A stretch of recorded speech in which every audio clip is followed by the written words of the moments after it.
At Kroger, fresh groceries are our thing, so we check your delivery order for freshness at every step from farm to store and pick and pack every veggie in your free pickup order with care, because we treat your food the way we'd want ours to be treated. We're fresh every day, so shop anyway. Kroger, fresh for everyone. Free pickup on orders of $35 or more. Restrictions may apply. Get more ways to save at the Buy 5 or More Save $1 each sale. Just buy 5 or more participating items and save $1 each with card. Kroger, fresh for everyone. With the Capital One Saver Card, you earn unlimited 4% cash back on dining out or in, 4% back on entertainment or on popular streaming. And now, 3% back at grocery stores so you can make the cake that makes her day. Happy birthday to you. So earn unlimited cash back for going out or staying in with the Capital One Saver Card. Capital One, what's in your wallet? Terms apply. See CapitalOne.com for details.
There's never been a better time to switch to Spectrum Mobile.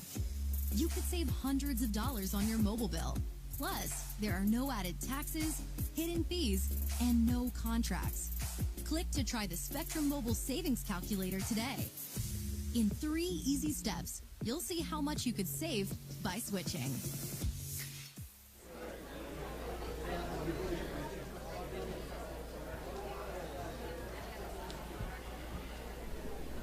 Test 1, 2. We're going to start in about 2 minutes, so if you would make your way to tables, we're going to start in about 2 minutes. Download Capital One Shopping to your computer. Capital One Shopping instantly searches for available coupon codes and automatically applies them at checkout. Plus, it's free, and you don't even need a Capital One card to use it. That's like hitting a hole-in-one without even trying. Capital One Shopping. It's kind of genius. What's in your wallet? Savings and available coupons vary.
Good evening.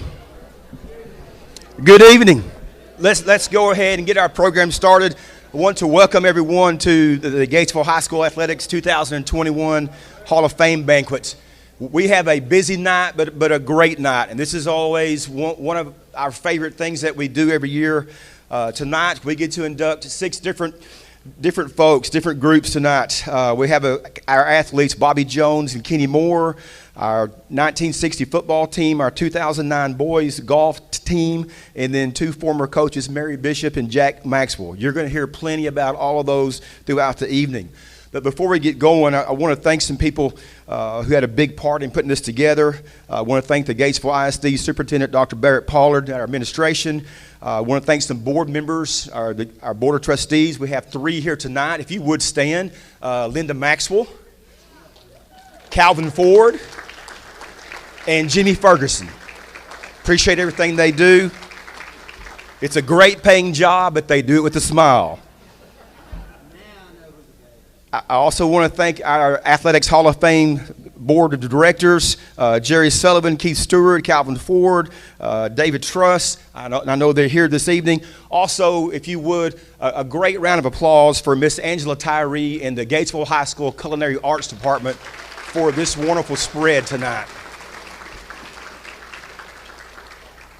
As well, the Gatesville High School Floral Department for the arrangements that are on your table. We appreciate that. Velvet James, you need to step up front just a little bit. This doesn't happen with this lady, and she is in charge of our special events for athletics, our campus, and our district. Come on, Velvet, step up a little bit. We appreciate everything she's done. This started on Monday, and it's turned into this. We appreciate everything that she's made this look nice. Want to thank Lee James and Hornet Radio. They're doing a live stream of our program tonight as well. A couple more folks. We want to introduce an existing Hall of Fame board member, Miss Dorjean Dyson, sitting back here. And just kind of a background real quick on how this got started. David Truss and Kyle Cooper, would you stand up? David Truss and Kyle Cooper. This started out with Coach Truss doing some research years ago, and he and Kyle took this and turned this into what it is now. And it's thanks to them for doing this, and appreciate that what they got going. And like I said, this is one of the neat things that we do. All right, it's time to get going. Our first inductee in the class of 2021 is the late Bobby Jones. And if you haven't had a chance to look at the table over here, Bobby was a multi-sport athlete back in the early and mid-50s. Three-sport standout, and he played collegiately. His son Philip is here tonight to give his induction. Please welcome Philip Jones.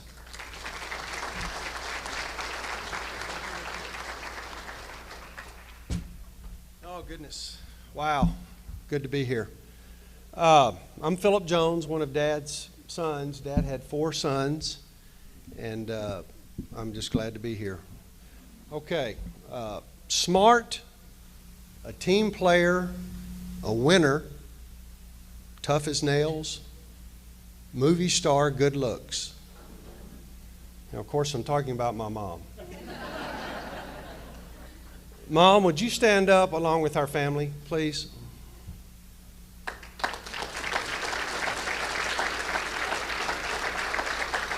Thank you. On behalf of Mom and all of our family, I want to thank the Hall of Fame Committee, GISD, and Athletic Director Ricky Phillips for honoring Dad. Dad would have really enjoyed this evening. And I've gotten my notes to also acknowledge Kyle Cooper, but he's already been acknowledged. But Kyle, thank you for initiating being a part of this, and thank you. One of my fondest memories of Dad and his association with Gatesville Athletics happened at a Booster Club meeting. Dad was like a lot of fathers who had kids that played for the Hornets and that he got involved. Dad was president of the Booster Club, I think it was maybe 1976, and at one meeting he had invited his dad, Herschel, to the meeting. I can remember it like it was yesterday. It was at the old high school cafeteria, before it was called a cafetorium. And Dad asked Granddad to stand up, and he said something to the effect, I want to recognize a longtime supporter of Gatesville Athletics. My dad, who has been a Booster Club member for 30 years, Herschel was his name, good man, but that was a proud moment for me as a kid, you know, and a proud moment for Dad to recognize his dad. And of course, Dad was a Booster Club member for 25 years himself. Before I get to Dad's accomplishments as a Hornet, I would be remiss if I did not mention some of his teammates. Jerry Sullivan, Jamie Irwin, Jack Poston, Drew Meeks, Norris Sexton, Jerry Bates, Jimmy Sessions, Bill Latham, Gordon Jones, who was Dad's brother, 2 years older. Dad was a lot better player than he, and he let Gordon know all the time. But they were great teammates, and head coach Lloyd Mitchell. I'm old enough to remember all those folks, and it was just a great group of guys. As a matter of fact, I want to recognize right now the Sullivans, Jerry and LaRue and Tracy. Would you stand up, please?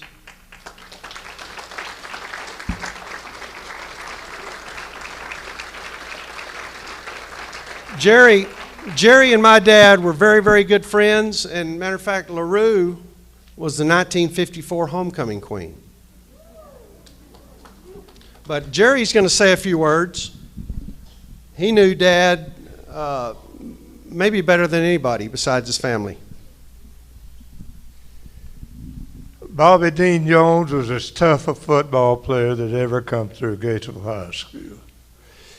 He got his knee tore up, and in a short period of time he rehabbed, and up until that time we had lost 2 games, and he got back and we won 7. So he was an athlete. He was tough. He went to the Golden Gloves and won that 3 years in a row. Had great feet. You couldn't hit him. But he was just an athlete. Could run track. I'll compare him with anybody.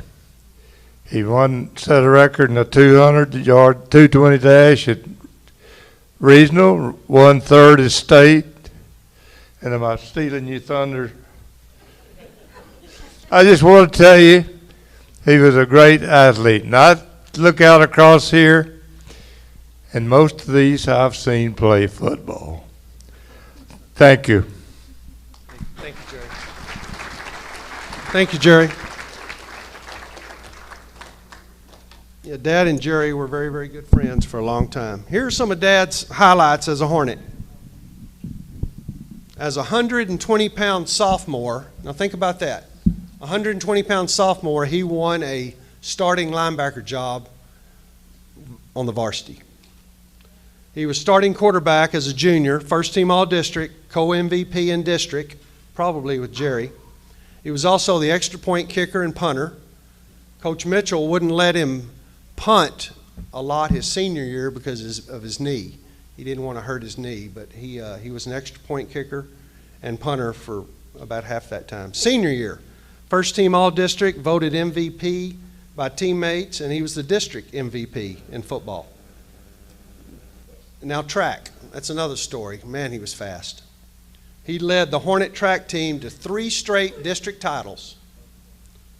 As a senior, he won the 100, the 220, and the 440 in district. He qualified for the state track meet in the 220 and the 440. I'll never forget when we were kids, we were thumbing through a box and there was a little medal, and he said, I got that at the Cotton Bowl when he ran at the Cotton Bowl in track as a high school athlete. Thought that was pretty neat. That was when the Cotton Bowl was a big deal. As a senior, he scored 3 straight knockouts to win the lightweight crown and the Golden Gloves. Voted outstanding sports figure for the decade of the 50s. Also played varsity basketball his junior and senior year, and varsity baseball his sophomore, junior, and senior years. You know, these stats are impressive to me, but you know, I did a lot of research on this, but they really didn't give me that all-encompassing feel of Dad's total impact. I'm going to conclude with an article written by the late Gatesville Messenger sports director John F. Post. Many of you know John F. He was worked for the Messenger from 1940 to 1984. Wrote, it seems like he was at every sports function in Gatesville. He'd be at a Little League game, et cetera, but you know, he was a fantastic writer. And I'm going to read an article, if you'll let me, because this article, you know, as you can tell, I'm no orator and I'm not a writer, but this article by John F. Post encompasses a lot. It was written November 27th, 1953. As a press box observer of Hornet teams for nigh on to 15 years, we have gloried in victory and been miserable in defeat with the boys. But the sight that left us the most saddened was a muscled little gridster with a big 72 on his white jersey, trotting cockily off the field as the final whistle ended the Hamilton game in the 1953 season for the Hornets. You'll never make us believe that we weren't watching the greatest football player, pound for pound, ever to sport the black and gold spangles of GSS wind up a sensational high school career. We know we have been accused of favoritism in the past by penning what some people term glowing accounts of his exploits on the football field To these jibes, we thumb our nose. Our only regret was that there were so often at a loss for words that could match the superb performances and real thrills he engineered on the chalkboard fields all over Central Texas. This is a little side note. You know, I'm old enough to, I grew up a par 5 away from Raby Park. When I was a kid, Holmes Field, which is where the swimming pool is now, it was still, the stands were still there. Now, not the wood, but the rock, and I think the goalposts were there. We used to go there as kids, and actually down there, the locker room was there, and we used to we broke the door one time, and there was like uniforms in there. It was really strange. This was like 71, 2, 3. But anyway, that's where Dad performed his magic, was right up there. It says, yes, we're speaking of Bobby Jones, the brains and the heart and the ground-gaining, touchdown-making genius of the 1952 and 1953 Hornet teams. To us, he embodies all that football is designed to bring out in youth: speed, agility, daring, dash, determination, desire, and guts. He has them all, brother. As we watched him leave the field Friday night, we paused a moment and recalled a peewee 90-pound Bobby Jones who burned them up with long touchdown dashes in junior high. He ran 100 yards for one against a Waco team once. 2, we remembered, as I've mentioned before, a spunky little 120-pound sophomore who won a linebacking job on the 1951 team from a host of bigger, more experienced candidates. We remembered the first touchdown he ever scored for GHS, a 12-yard crash through the big La Vega line back in '51 as the Hornets came close to upsetting the chesty Buccaneers. Then we saw him as the cocky, poised star who directed the 52 and 53 teams, a daredevil who feared no team or no opposing star and had the faculty of imbuing his teammates with some of his dauntless spirit. We remember back in the early season, Jerry mentioned this, of 1952, when the supposed Super Hornets were on the verge of a shocking defeat at the hands of an underdog Belton team. But Jones, carrying the ball 4 straight times on keeper swings around one end and then another, moved 70 yards for a touchdown. In the closing second, the Hornets threw. A master ball handler, faker, a slick strategist.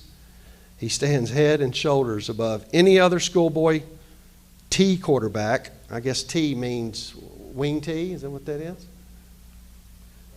Straight T. Okay, that was, I'm not familiar with that. Straight T quarterback in Central Texas. He played with such headlong, reckless abandon that he was a victim of an exceptional number of injuries. But even these physical setbacks couldn't dim his star. We could go on praising this stout-hearted lad, but we'll snap off one final salute and say, so long, wee Bob, and thanks from a guy who likes to see the Hornets win. Yeah, John Frank was a fantastic guy, lifelong Hornet, and these are his words, but they seem to resonate with me, with Dad. Do we do the thing? At this time, it is my pleasure to induct Bobby Jones into the Gatesville Athletic Hall of Fame.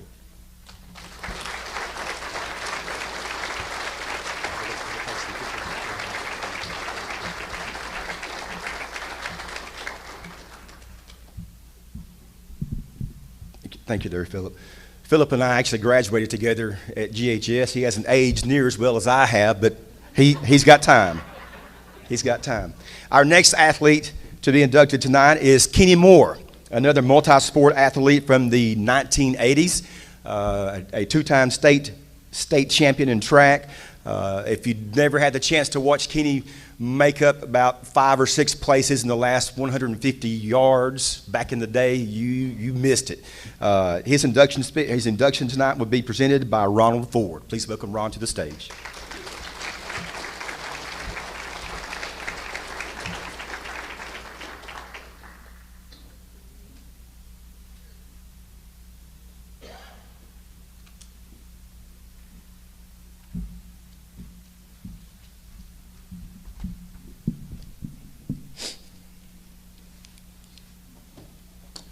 Good evening. Indeed, I consider it an honor and a privilege to stand before you tonight to introduce to you a young man that I've had the privilege and the honor to know and call a friend for many years. He's not only just a friend, he's a genuine and remarkable human being. When Kenny first called me some months ago to ask me if I would introduce him, I was somewhat speechless. I mean, after all, he could have asked 100 or so other individuals, but instead, he chose me. And how could I say no? So here I am tonight. Kenny, I want to say thank you for bestowing this honor on me. I just only hope I can do you justice tonight in introducing you. Now, wow, what do I say about an individual like Kenny's up to that hasn't already been said over the many years and the decades? Well, let me start by saying or stealing from a line from a young lady who once wrote a song, Wind Beneath My Wings. Kenny, if you didn't know, but you were my hero. You were indeed everything that not only I dreamed of being, but every young man dreamed of being during that time. Your athleticism, your personality was second to none. You, my friend, was one of the best athletes that ever walked the halls of Gatesville High. And your character and your personality made you who you are today. That is indeed an incredible person that anyone and everyone will want to call a friend. Now, many of you don't know the old stories behind Kenny and my family athletic challenges. Growing up, we were indeed adventurous young people. We would play football games against each other for bragging rights as if we were playing for the Super Bowl. We would play baseball, best of 7 series. We would play basketball games, best of 7 series. Heck, we even had our own Moores and Ford Invitational track meet. We would run over tires for hurdles.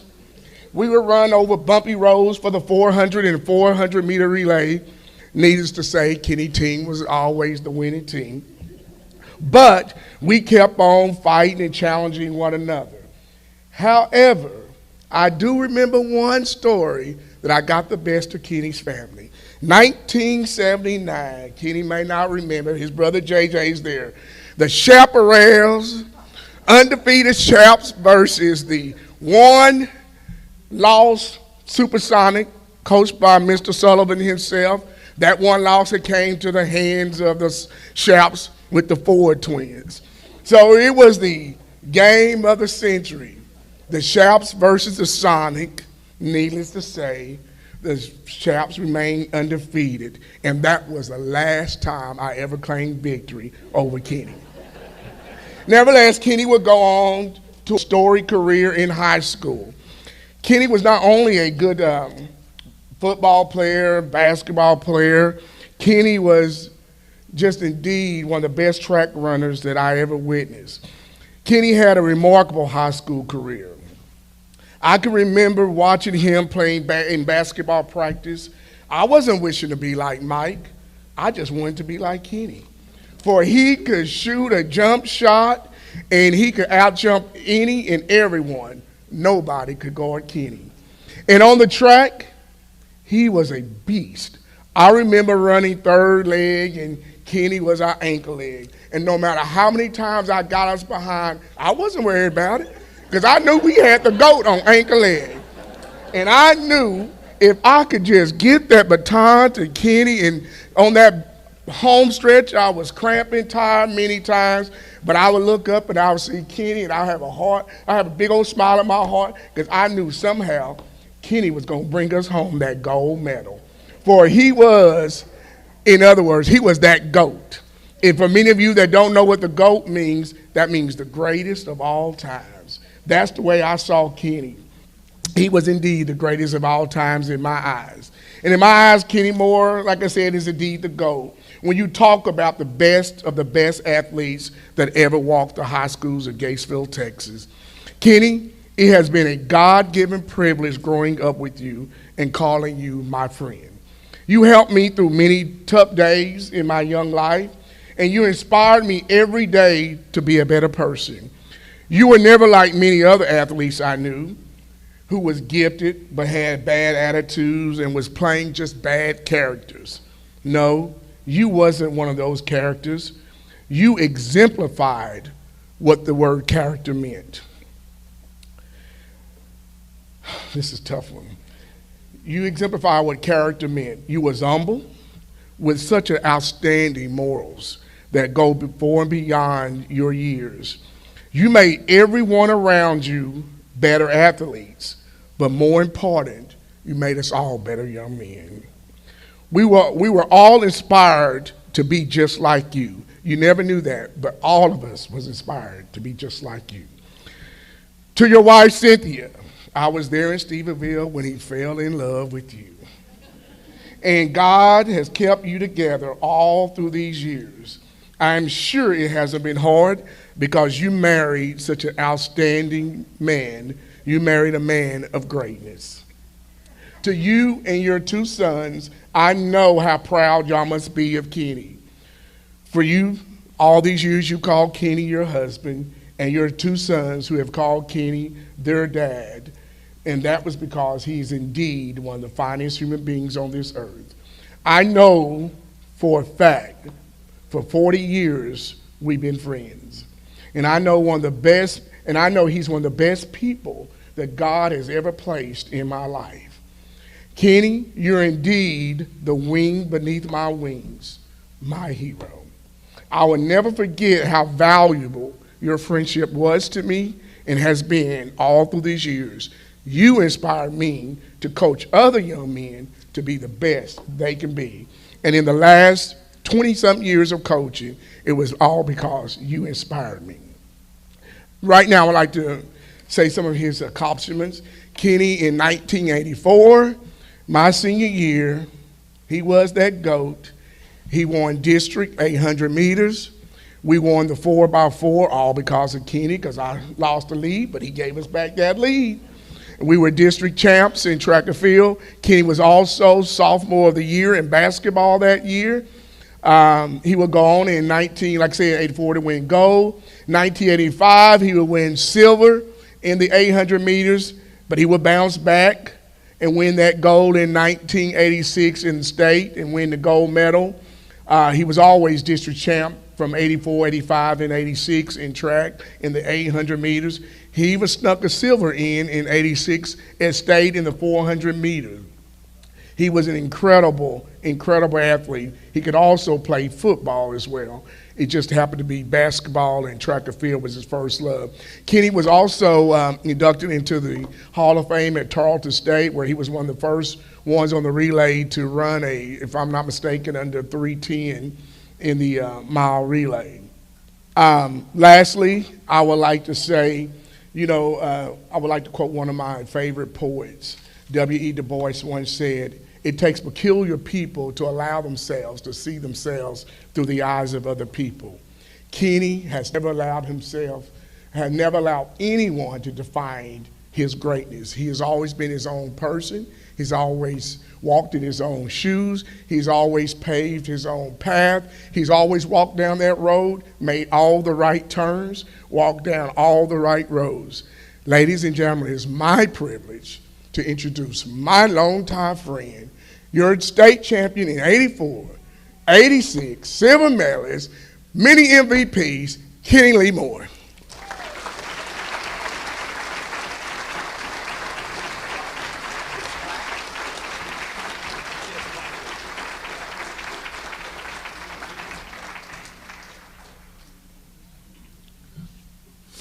Kenny, I present this plaque to you, most deserving.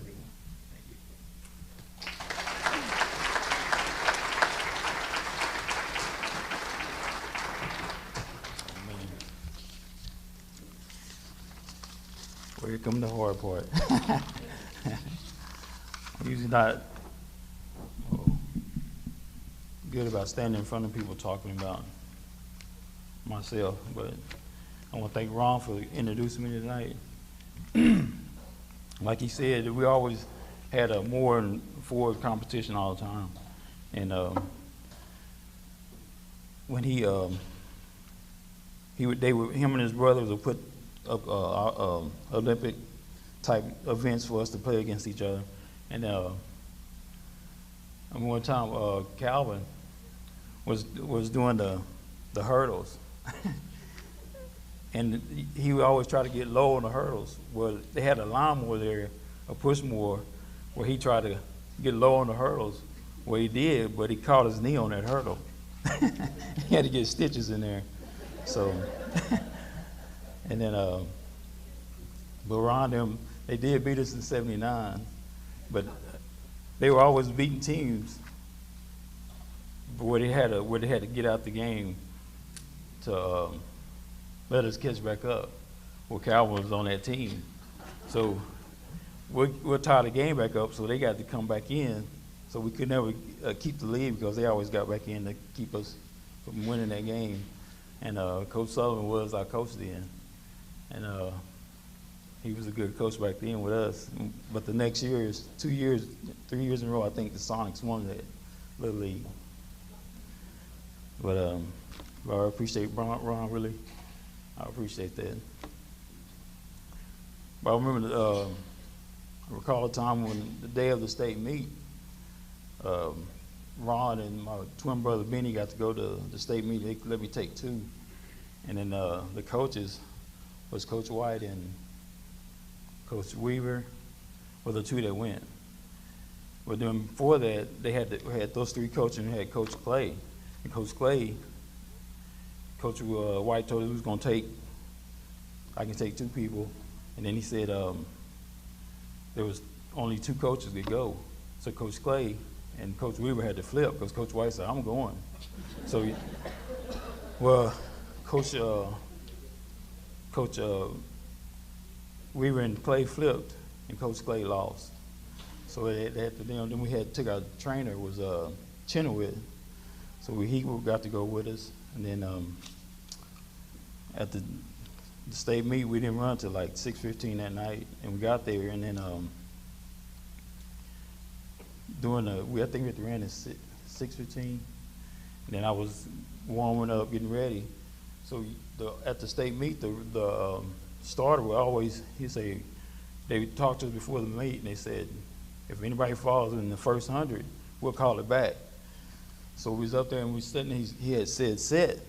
So I was getting ready, and most of the starters hold the runners for a minute, so he kept holding us on. As he was doing that, I was leaning forward on the doing the race to keep from falling, jumping. So I kept leaning. I was saying to myself, like, when he's gonna shoot this gun?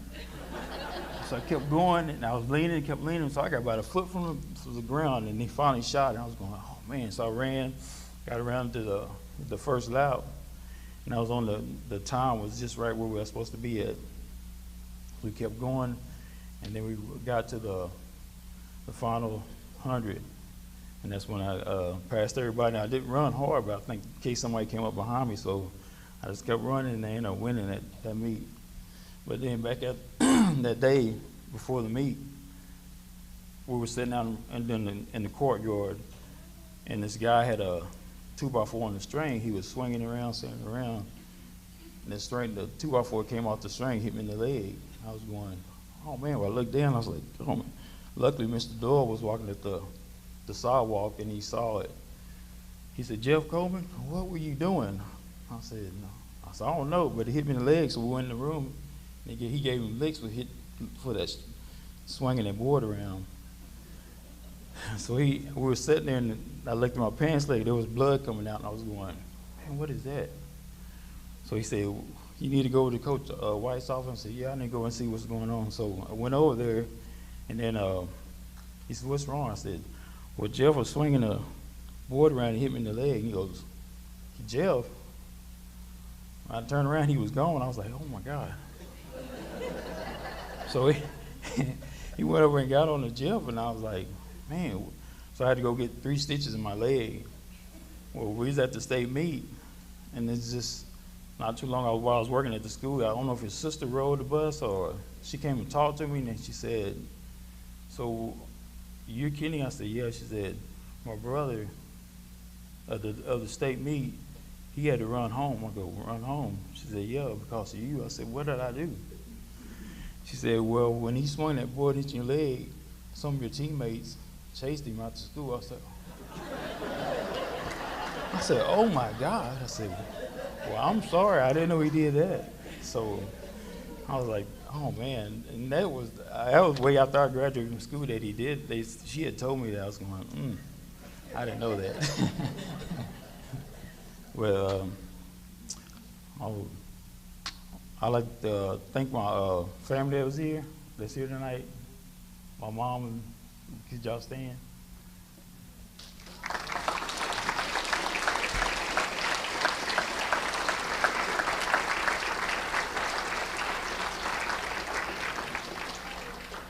My sister Diane and Beanie couldn't be here tonight. Beanie had to work. And I want to thank Ray Nunn, Leotis Ford, Willie Clark. And I'd like to thank a lot of the coaches I had, Johnny Weaver, Coach Macbeth, Jack Maxwell, 8th grade coach. He used to remind me of Coach Lou Holt as he walked the sidelines. And I never seen him, but a lot of them said he used to run when our guys were running for a touchdown. He would run with them on the sidelines. Miss Bishop, Coach Price was coach me in basketball. Coach Bradshaw was a freshman coach in track in high school. Coach White, Coach Clay, Coach Reeves, Guy Dean, I almost said Dean, but then we also said Dean Hollingsworth, Coach Lowell. I think I've left anybody off. I'm sorry about that. I want to thank some of the teammates I had that Roger Miller, Keith Banquet, Charles Mayberry, Larry Epps, Carl Cody, Keith and Kevin Clark, Steve Adcock, Brett Edwards,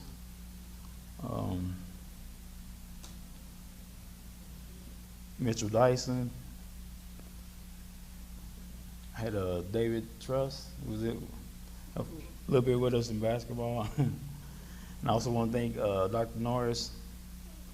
At one time, I had broke my wrist.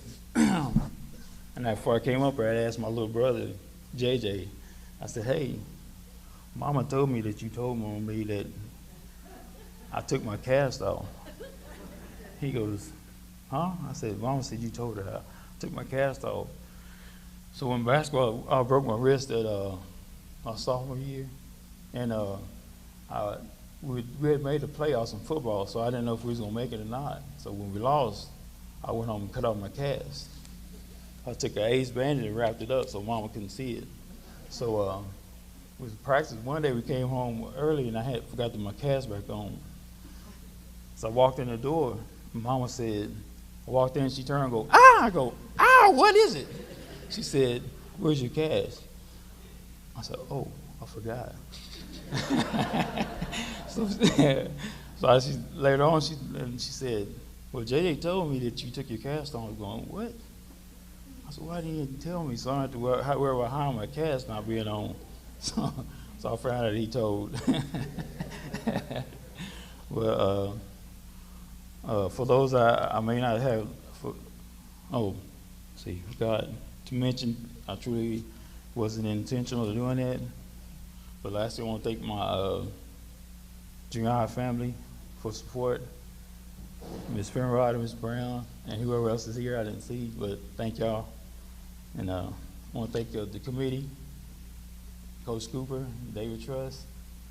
I want to thank y'all, and that's all I have. Man.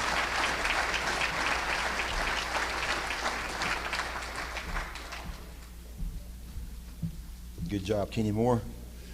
Our first team induction tonight is the 1960 football team that were regional finalists.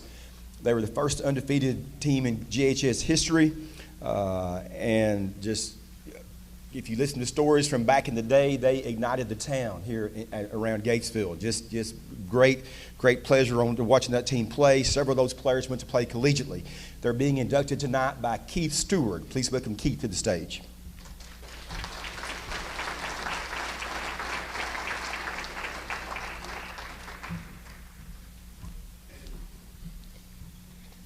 You know, as a kid, at a young age, you may get the opportunity to be the witness to a significant event, and you really don't know what the importance of that is until many years whenever you're able to put the pieces together. So tonight I want to try to give you a little perspective of a young child who got to witness that, and it took me a while to get all that to put together, but it really is an important thing, as Ricky mentioned, an event that really united a town. It was very important in 1960. But in September of 1960, I went up the steps of the elementary school at Gatesville Elementary as a first grader. Now across Main Street over at the high school, the 1960 Hornet football team was getting ready for the season opener. Now, you know, as usual, we're in Texas, and there's a lot of excitement about a football season that's about to begin, and there was excitement in town about this team that had been assembled, that all had come together to start the season. Now, I knew very little about football. As a 7-year-old, had lived the early part of my life out at North Fort Hood, and moved to town in 1957 and lived about 4 blocks east of home stadium. And on Friday nights, we'd sit out on the porch and see the lights, and you could hear this mumble of the public address, and you'd hear the band, and you could hear these cheers from time to time, but I didn't know what was going on over there. I did get a chance a couple of times, I think, that one of my sisters drove me to the parking lot at Mundy's Laundry, where you could look across and see into the football field. So I knew there was something that had to be great that was going on. But I had never been to a football game until September of 1960. And that was at home stadium, and I really didn't know what they were doing out there. But I figured I needed to, because every kid in school was talking about football. You know, these friends of mine, we were trying to do something that was to emulate a game that we were just beginning to learn. But more importantly, all the adults in town were talking about football. So I got my ticket and got to the stadium and saw my very first game. I don't know what that date was, somewhere right around the 1st of September, however. And you began to try to figure out what was going on. There's a lot of movement out there, and tried to understand that, tried to absorb all of that. But it didn't take long as you heard the announcer start calling out names like Joe Carruthers and Bob Edwards and Sammy Petty, Jim Gooch, Jerry Gilchrist, Edward Schaub. Evidently they were the ones responsible for what was going on. And so began to pay attention to that, then began to associate numbers with what was going on. Didn't know, I knew a few of who those older guys were. Some of them I didn't know at all, but I knew they were doing something that was important out there on that football field. So as the season went on, as a first grader, I couldn't read what John Frank Post was writing in the paper. But the photographs of these football games started to be on the front page of the paper, and they took up all of the sports section.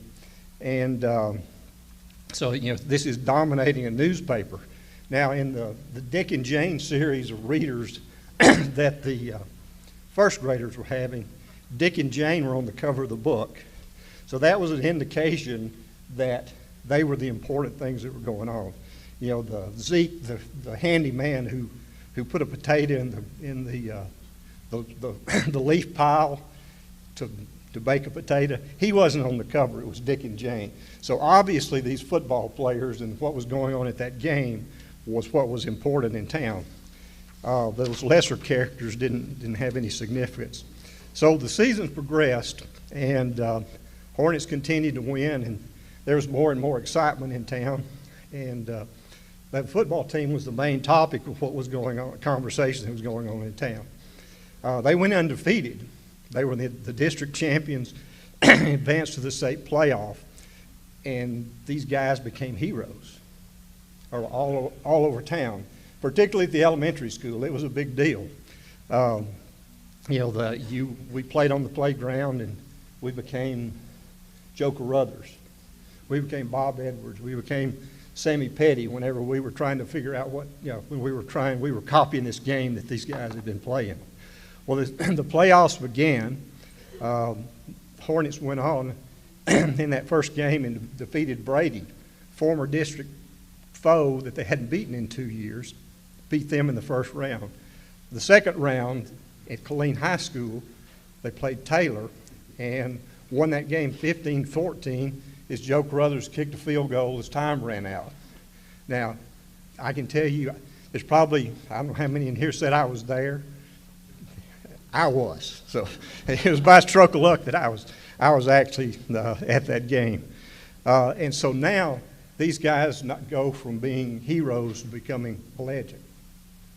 You know, ultimately, season ended on the next Friday when they got matched up with a powerhouse at Belleville High School. But nonetheless, this group of Hornets were legends.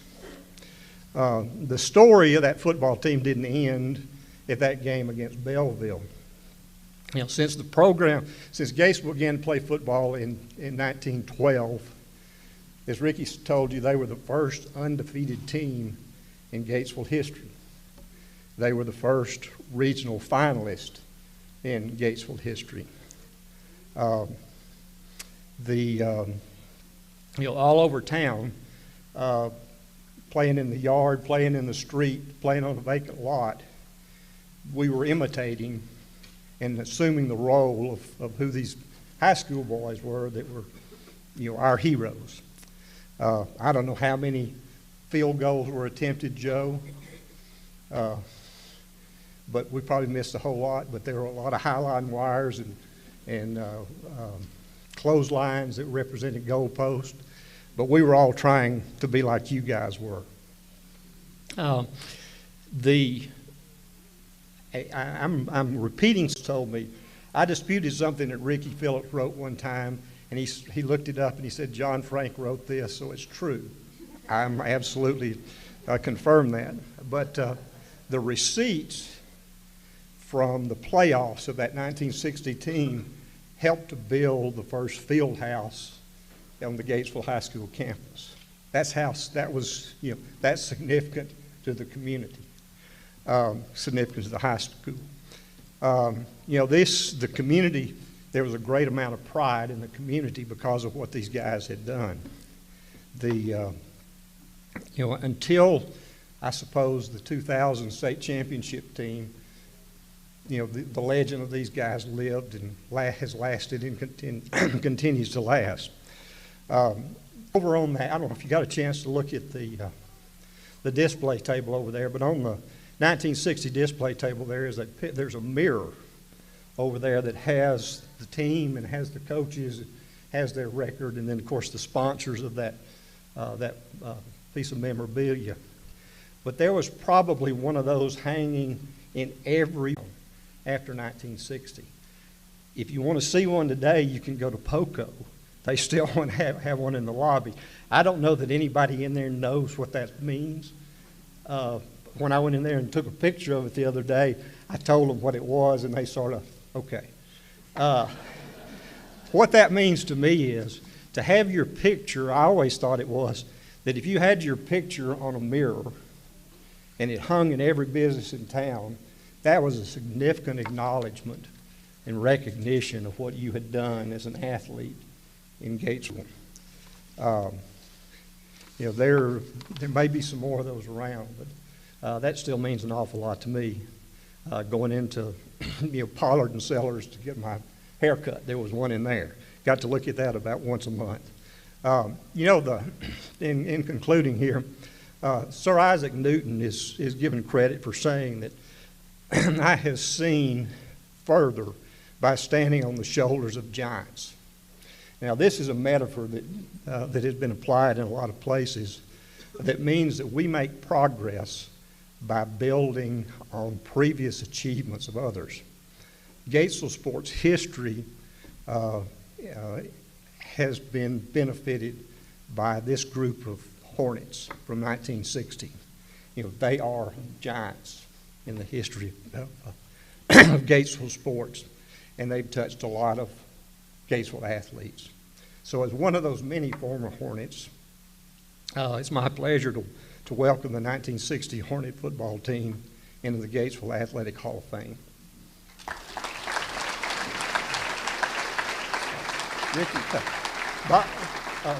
Bob and Joe's over here. I know Sammy Petty is at the back. Jerry Gilchrist is back there. I saw Edward Schaub. I don't know who else may be here. Y'all just want Bob to handle this for you guys? I don't have a written speech. Thank you, Keith. We knew, for one thing, that when we were in the 4th grade, as a team, Madge Mitchell, Coach Mitchell's wife, put us together a football team. And we played, because every year at that time they had the 7th grade, the 7th grade would play the 8th grade up in home stadium. And so she put us together as a 4th grade team to play the 5th grade out on the playground at the elementary school. And we beat the 5th graders. And so we knew that was a starting point. Then we got up to high school, and our first year in high school, we went, as a freshman, our varsity team went 1-8-1 for the year. And then the next year, the school board hired Al Langford to come from De Leon. And we went 6-3-1 his first year here. The second year, we went 7-3. And then the next year is when we won the district championship. Now, they say we were undefeated. Well, we were undefeated in the regular season and the first 2 playoff games. But we had been in the district with Brady the 2 previous years, and Joe knows, and everybody that's on that team knows that they kicked us around when we were sophomores and juniors. And then they came and we played them up here, and Joe kicked a field goal to beat them. And then we went down to Taylor, and then we ran the last play of the ball game from about the 2-yard line. They stopped us, but they were offsides. So we got one more chance, and Coach Langford sent in the play for Joe to kick it. Well, I was a running back. I wanted to run it. But that was a smart decision, and Joe put it through there, and we beat them, and then got to play Belleville. And most of you people don't know Ernie Coy, Joe Ed Lynn, and those guys. Ernie went on, he was a running back at Belleville, and went on to play for the New York Giants. And anyway, they kicked us around pretty good. And so, in fact, Ernie came by to see me about 5 years ago and told me, he said, you know, before we played you all, said our coaches had us so afraid of what you were going to do to us. I said, well, y'all weren't afraid the night you played us. But anyway, thanks for the good word, Keith, and we appreciate it. And could I get all, I don't know who all's here. There's only about, there's about 15 that are deceased off of our team. And so, but I see Benny out there, and Sammy's there. Sammy's at the back. And David Lee Bell's back there. And Jerry's back there, and Edward's back at the back. Okay, I didn't see Ed come in. So, of course, y'all have already mentioned Dora Jean had been inducted in the first group. Now Jerry her husband was on our team, and so all his family's here. So if everybody would just stand up so that they can see us old folks.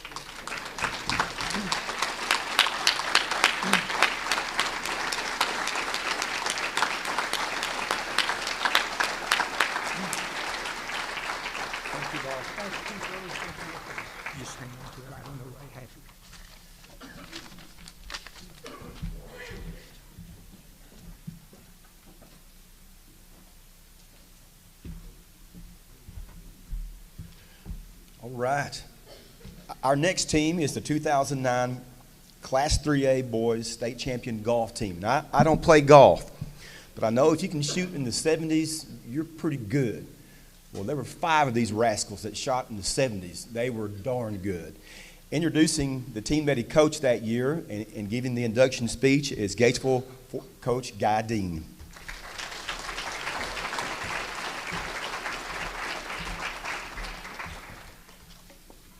First thing, thank you, Ricky, Velvet, the Hall of Fame committee for doing this and having started this. I think it's one of the greatest things that Gatesville does to honor all their former students and the great athletes that they've had in their history. First, I would like to congratulate all the inductees tonight. It's an outstanding group of people. I've had the honor of working with a couple of them, Mary and Jack, 2 people who've given their lifetime to the Gates community. Kenny Moore, what an honor to watch that guy compete and just to be the person he is. You know, Don made those comments about him. One thing he said, he got a silver medal his junior year. You need to clarify what happened. He had appendicitis right before district and had to have his appendix removed. And came back with just 2 weeks and ended up running district, qualified for regionals, qualified for state. Unfortunately, you got to realize he just had major surgery and came back and still got the silver medal at state after having that done. So I'll share that, talking about how the heart of a champion there. The 2009 golf team was made up of some very special young men. They shared one thing: they loved golf. You'll see that in just a moment.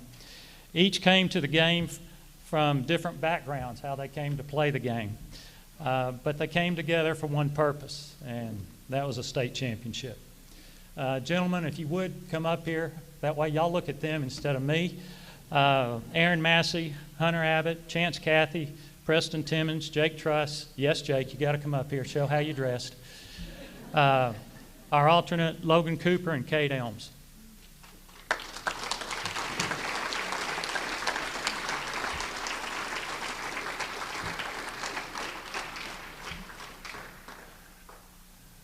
We got together this morning and played golf as a group, and may have been one of the funnest times I've had in years. Where's Logan? Okay. Anyhow, after we finished playing, they're actually having a big golf tournament out there. Well, guess which one of the 3 stayed and played in the big golf tournament? So that's why he's dressed that way. He just finished playing in a golf tournament, came straight up here. That's what a golfer looks like, without the beard when he was in high school. These guys have been to the state tournament the previous 2 years. In 2007, they finished 4th at state. In 2008, they tied for 3rd, but they wanted more in 2009. Individually, Aaron Massey, one of the seniors, was a pretty good tennis player, but he switched and became a great golfer. In 2007, he actually tied for 1st individually at the state championship.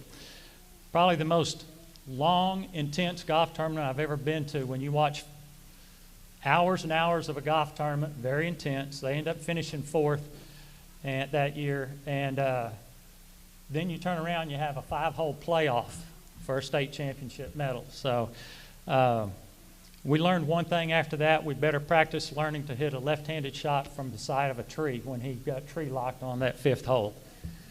But it was pretty exciting. Another thing that Aaron got to experience that most people don't get to experience. Maybe in their lifetime they do, but Aaron actually had a hole-in-one at one of the golf tournaments. And it was a hole 8 at Lake Waco Country Club. Par 3, though. It wasn't a par 4. He almost did that today. Our other senior, Hunter Abbott, moved to Gatesville. What a great move-in that was for Gatesville. Hunter loved golf. He shared that love with his grandfather. Hunter played more junior tournaments than anybody we've ever had come through Gatesville. And we've had a lot that have played junior tournaments. Hunter would spend most of the summers up in the Dallas-Fort Worth area playing junior tournaments every week, and sometimes more than one a week. One unique characteristic, and I share this with all my golf teams ever since I had this young man, if you watch golfers, you can tell a lot of times how they're playing, their mannerisms, their body language. Even some of these over here, if they're playing bad by their standards, which is great by others, but you know, they show their emotions. Hunter never showed his emotions. You couldn't tell how he was playing by watching him swing, watching him walk. I mean, he had the same level head throughout the whole time. Now, he probably was boiling inside if he hit a bad shot, but he never would show it. So he was able at least to hide his emotions from his competitors. We had two juniors, Chance Cathy and Preston Timmons. Preston's not here tonight. I heard he was under the weather, so we hope he gets well. These two became friends in junior high, and from that point on, they were at the golf course every day, all day, with the exception of going to school, of course.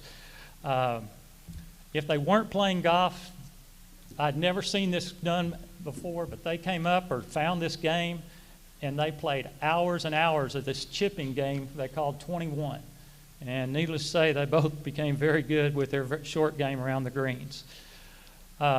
Chance tied for third individually at the state tournament in 2008. He shot 76-68. He won the playoff for the bronze medal, and he defeated the defending state champion to win that bronze medal. Jake Truss was a sophomore. I probably need to thank his dad, David. David forced himself to go to the country club and play dominoes for hours and hours so this barefoot kid could go out there and get better at his golf skills. David, thank you for forcing yourself to play dominoes.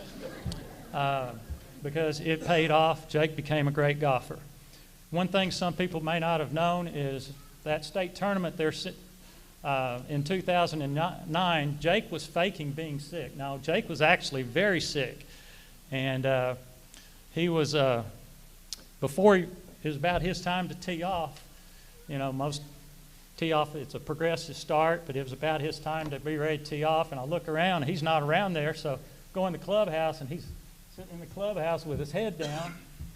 And I walk over to him. I said, Jake, if you're feeling that bad, you don't have to play. Jake's a little competitive anyway, so I kind of knew his answer. He raised his head. He said, Coach, I'm going to play. He said, this is a state tournament. Well, I'm glad he did. Sick and all, Jake ended up shooting 73-73 to finish fourth individually that year and lead our team that particular tournament. Our alternate, Logan Cooper, was a freshman. Logan learned a lot that year just watching these other guys play. Logan went on with the underclassmen in this group at that time, and the next year they medaled at state again, and when Logan was a senior, he took a young group back to Austin. These guys won every tournament they played in 2009 but one. They got second in that tournament to Salado. Salado was the two-time defending state champion in 2A. They were led by a guy named Ryan O'Rear, who had won state every year in high school. And they beat us. One thing to note, though, we played them two other times after that, and we beat them the next two times. Salado went on to win state in 2A. We won it in 3A. In 2008 and 2009, they realigned districts every 2 years, and we went through a realignment. In golf, that's tough because you change courses, and familiarity with the course is a lot. Unfortunately, we went to West Texas. We'd never been out that way. So we go to Lubbock, to Meadowbrook Country Club, and go to a regional preview in February. Lovely weather in Lubbock in February. And but these guys won. They won the regional preview. But they learned that there's some pretty good golf teams out there in Lubbock. So after winning district, these guys headed back to Lubbock for regionals. This time, Graham was waiting for them. In round one, Graham shot 284. That is phenomenal. I mean, unbelievable score. We shoot 296, which is a great score, but we're 12 shots behind them. We're trailing by 12 strokes, paired with them the second day. I told the guys, I said, look, we're not going to go out and shoot no 270s, you know, to beat them. But they're not going to shoot that score again. Just keep playing. And these guys kept playing and kept putting pressure on them, being paired with them that next day. And all of a sudden, we shoot 297, about the same score. They balloon up to 313, and these guys ended up winning the regional championship. At that same regional tournament, Aaron Massey shot 71-70. Again, he was behind the number one player from Graham, and Tilly, I believe, was his name. And after the first day, paired with him the second day, and Aaron shoots under par the second day, shoots a 70, and Tilly jumps to like a 75, I think, and Aaron beats him for the regional title. A couple weeks after that, we make it to Austin for the state tournament at Jimmy Clay Golf Course, or Roy Kaiser. These two courses side by side. Roy Kaiser Golf Course. It was going to be a close bout between us and Graham. Day one, Gatesville shoots 299, Graham 305. Day two, we shoot 307, Graham 303. Final score, Gatesville 606, Graham 608. Gatesville is the 2009 state champions. Between regional and state rounds, with all 5 players, total of 20 rounds of tournament golf, 19 of the 20 rounds were in the 70s. Only one round was in the 80s, and it was like an 80 or 81. Very talented team. In golf, you always throw out your highest score too. So, you know, it's pretty nice when you get to throw out a 70 and not have to count it because you got better scores than that. For these guys to have this kind of success took a lot of people. We would like to thank our families, the parents, grandparents, aunts, uncles, cousins, friends. Thank you for driving us everywhere. Golf lessons, practices, junior golf tournaments, occasional money for doing some of these things. To our country club family, thanks for all the support and encouragement every day. We've got a great group of people out there that, you know, they support these young people. They are proud of them. They want them out there. There are a lot of communities across the country and across Texas, I know, they don't want that. This is the future of these country clubs and golf courses, are these young people. And I'm thankful for ours. To one of our biggest golf fans, Robert Powell. Robert followed us all over Texas to tournaments. He went to Lubbock twice that year. He's been to Austin. He's gone to Huntsville. He's gone to every tournament in between. And he's done it ever since these guys were, not like he had anybody there. You know, he just loves Gatesville golf and supporting these young people. A special thank you to 2 of our former players, Landon Cole and Cody Manning. These 2 former teammates helped these guys get to the state tournament for the first time in 2007. Gatesville hadn't kind of broke through in a long, long time. They'd had some good teams, but just hadn't got to Austin. With Landon and Cody leading the way with these guys, there have been about 70 other golfers who have made that same trip down to Austin. So you're talking about getting something excited. I think they got something excited at the golf course. Finally, I'd like to thank these young men again for their dedication, determination, and camaraderie. You know, just like today, we go out there and play. They had the best time playing. It was competitive. They didn't want somebody else to hit a better shot, but they were patting each other on the back, great shot. They also dogged each other a few times, but it was fun. And, you know, they kept it that way. There was no jealousy, no bitterness. They were happy for each other. It makes coaching unbelievable. I'd almost do it for free, but that's not the case, Ricky. I want my paycheck.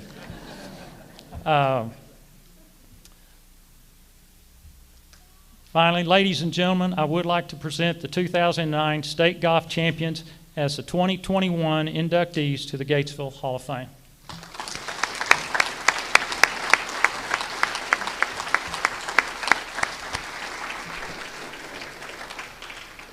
One of the seniors, Aaron Massey, will share a little from the team.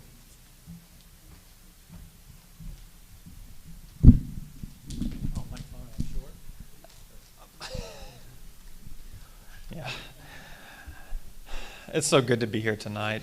On behalf of the whole team, we just want to thank Gatesville ISD, the Hall of Fame committee, the Board of Trustees, and Coach Phillips and your team for putting this together and giving us this very special privilege and honor to just think back on good times.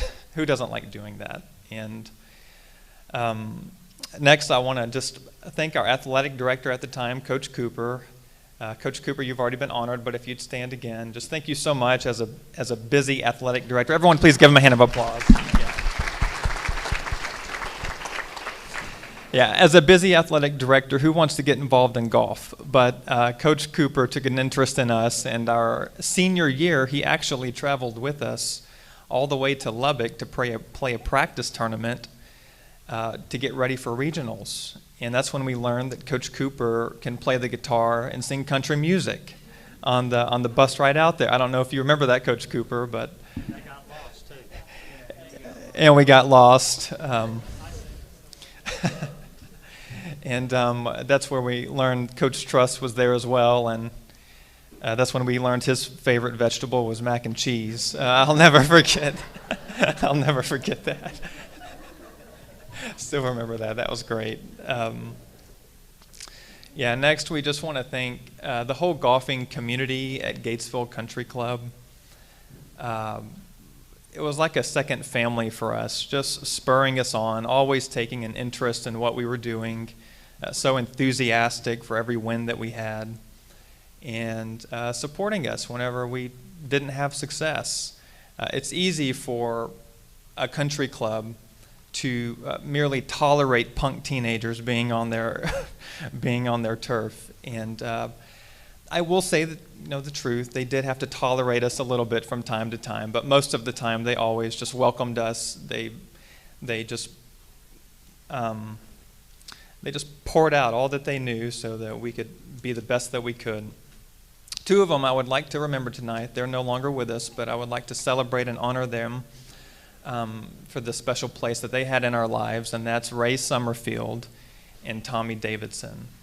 Spent countless hours with those men talking about golf, playing golf together, learning about the game, and learning about how to be better competitors.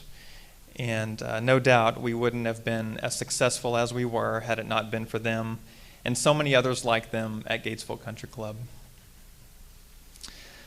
Next, I just want to honor and thank all of our family members. So if you're a family member of a part of the team, please stand up.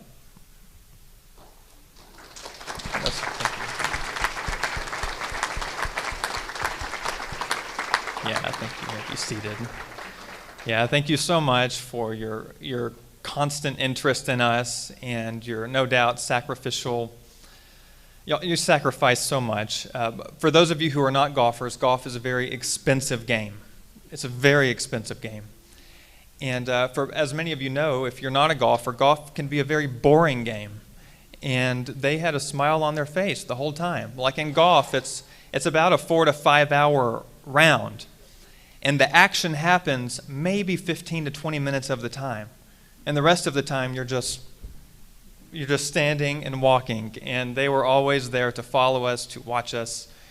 And it was just always nice to have them. And so thank y'all so much for all that y'all did to get us involved in the game and keep us going. And lastly, I just want to thank Coach Dean. We want to thank Coach Dean. And this family who sacrificed so much for us. We know you weren't doing it for free, but you didn't make very much an hour, I have to imagine, if you really calculated it out. And Coach Dean just went above and beyond, not only just to be a coach, but to be a mentor, to be a guide, to be a friend. He was always there for us between 5 and 6 a.m. on tournaments where we would leave out of town. And he would have a smile on his face at that time in the morning. have the van ready as we all parked, and you have high school teenagers who just kind of show up, hey, good morning, Coach Dean. He would drive us to McDonald's, and we would get our breakfast. Y'all remember that? And we would all be back there, barely awake, eating McDonald's, and Coach Dean's, come on, guys, we're about to go play. And after a very long day, often a very hot day out on the course, Coach Dean still had a smile on his face, and he was always there to encourage us, no matter how we performed. And I like what Hunter said about Coach Dean. He said that Coach Dean took a game that's essentially an individual game. It reciprocates all about the individual, and he turned it into a team sport. And that's what made it special. And it was just a privilege. I think we all counted a privilege to have been with each other and to have played under Coach Dean. Thank you. Thank you so much. Everyone, let's give Coach Dean a round of applause.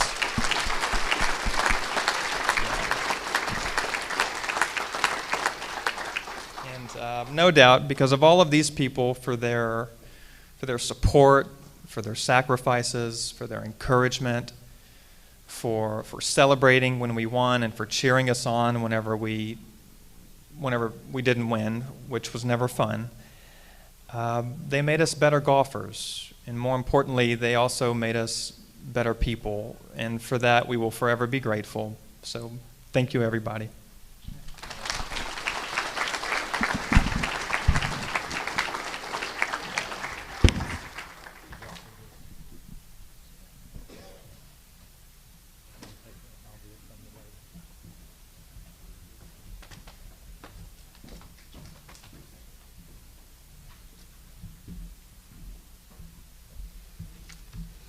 All right, we have two more to go, and our last two fall under the coaching category, and two of the best people you're ever going to meet. Our first one has 30-plus years. Most of that here at Gatesville ISD, had such an impact, such an influence on the girl athletes at Gatesville Junior High School and the high school and the students that she coached, Ms. Mary Bishop. And yes, please have a round of applause for Mary. And Mary is being inducted tonight by Charlotte Phillips.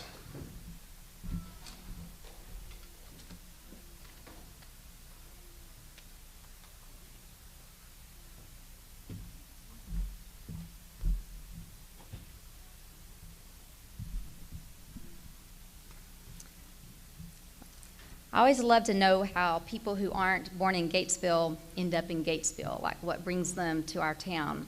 And for Mary Bishop, there were two factors.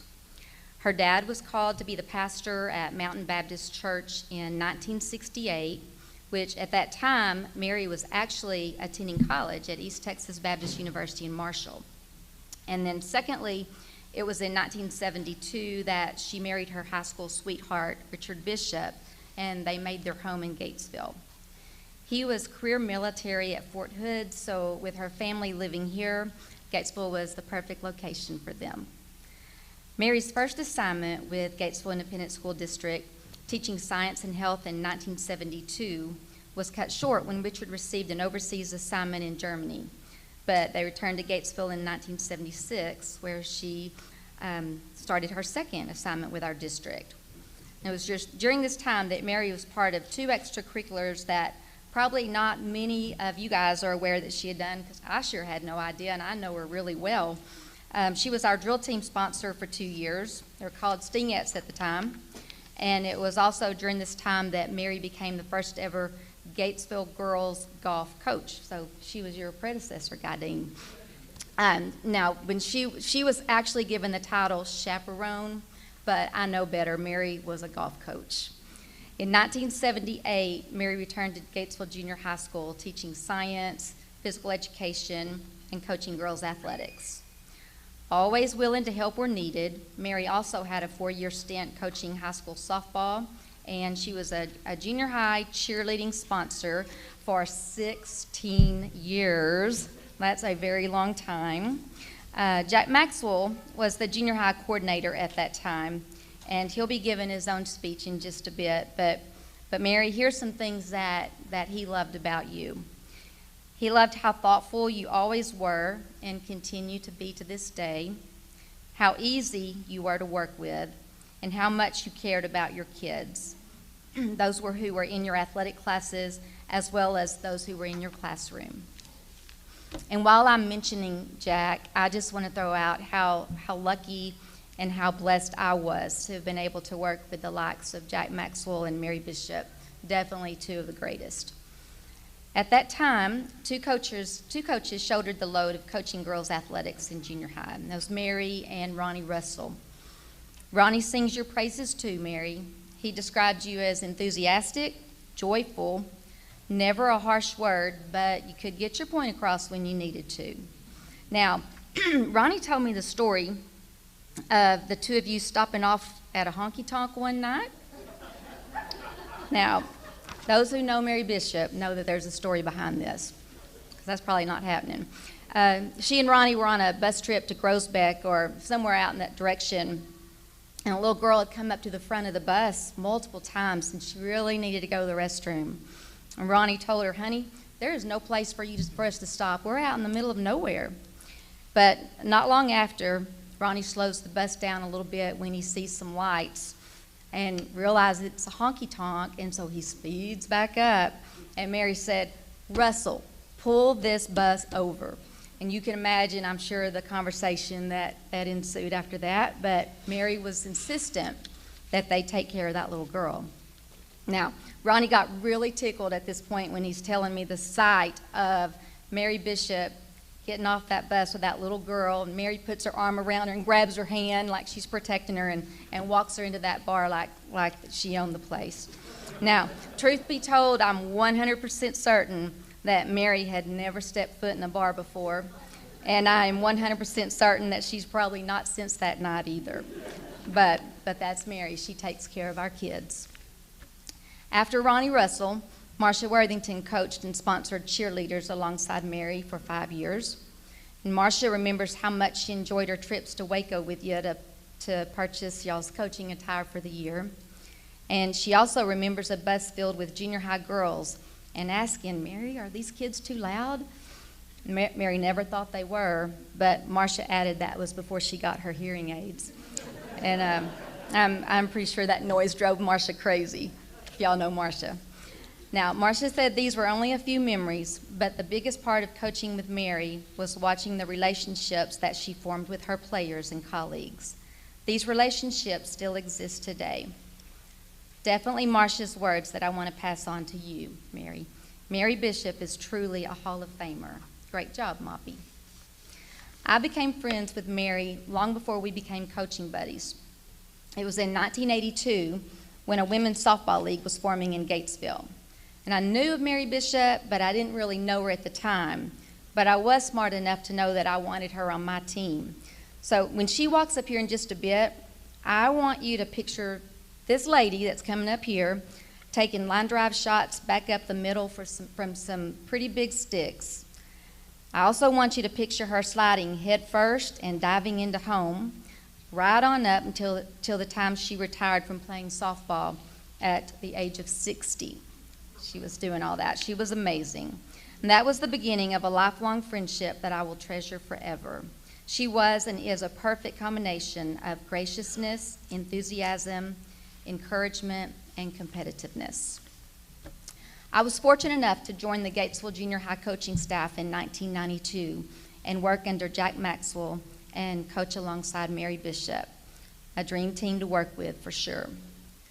To say that Mary showed me so much grace is an understatement. I had 3 children under the age of 4, and I think it's fair to say that sometimes I really didn't know if I was coming or going. I didn't even realize all the ways that Mary took care of me until she had retired from coaching. I couldn't believe all the responsibilities she had shouldered that I didn't even know about, that she just did because she probably knew I needed the help. Mary, I loved coaching with you. It goes without saying that the days in the gym and at athletic events were some of the best ever. But I'll always remember the conversations, the ones on our bus trips when whichever one of us wasn't driving, we'd flip over the old trash bucket and sit up there and we'd just shoot the breeze all the way there and all the way back. And I loved our conversations after every home game when we'd go to Ranchers and we'd sit there talking until way after closing time. You are a Hall of Fame coach because you have touched the lives of so many. You inspired young ladies to achieve their dreams. You encouraged them and made them believe they could do anything they wanted. You loved them unconditionally. Your enthusiasm was and always will be contagious. You were a coach who could get onto our players, yet every one of them knew that you loved them to death. And you're pretty famous for saying, "Let me just hug your neck." You are always a shining light and a Christian example for all. I am so proud to introduce you as a member of the Gatesville Athletics Hall of Fame. It is so well deserved. Congratulations, and I love you.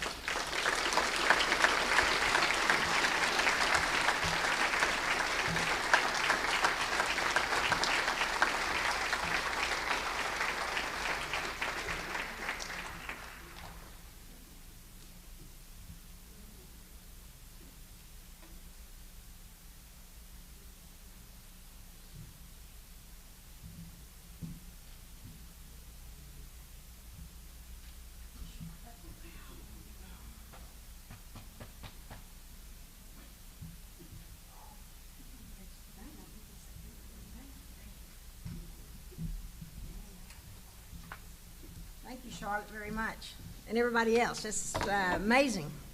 You know, when you get to thinking about it, everything comes back into your mind so much. I'm going to put this down a little bit so I don't break it. The speech isn't this thick, okay? I had to borrow some notebook paper. Thank you, Charlotte, so much.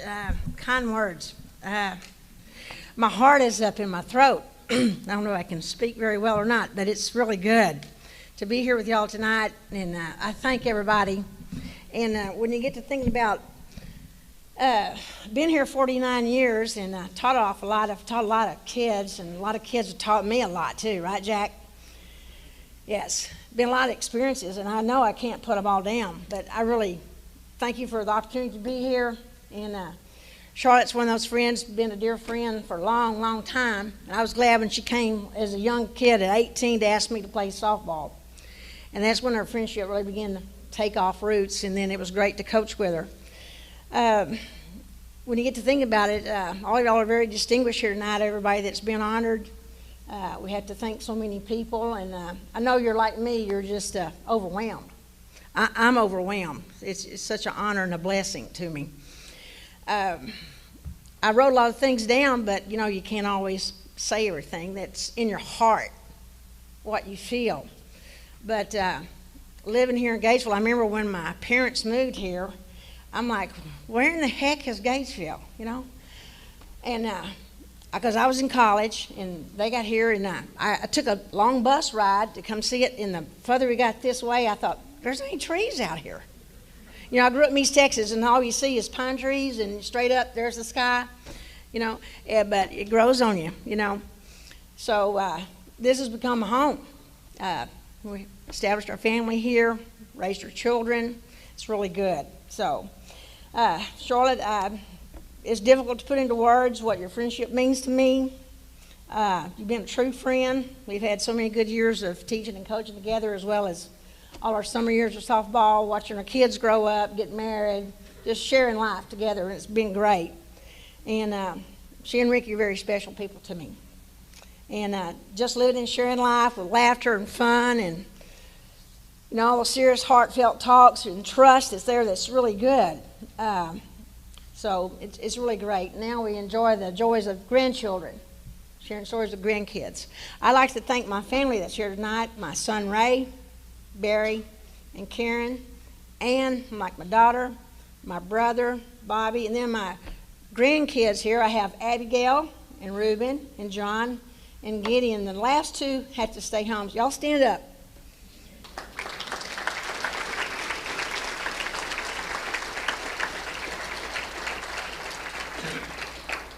I did write some notes, so I'm going to have to get them where I can kind of read and not just ramble here a little bit.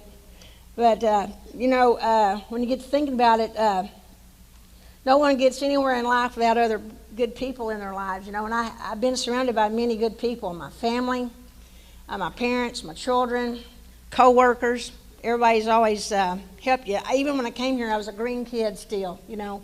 And it seemed like I got thrown into some duties you have to just jump in and learn on your own.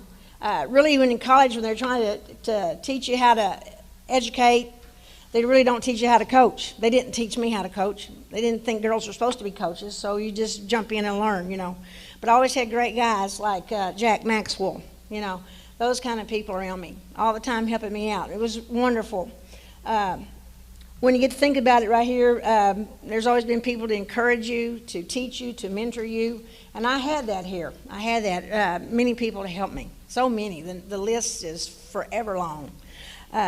But you know, Jack here, right here, he's a guy with many hats in the coaching business. Nobody could run a track meet like Jack Maxwell. You know, he sets them up and get them going good. Same thing with all our tournaments and things that we had to do.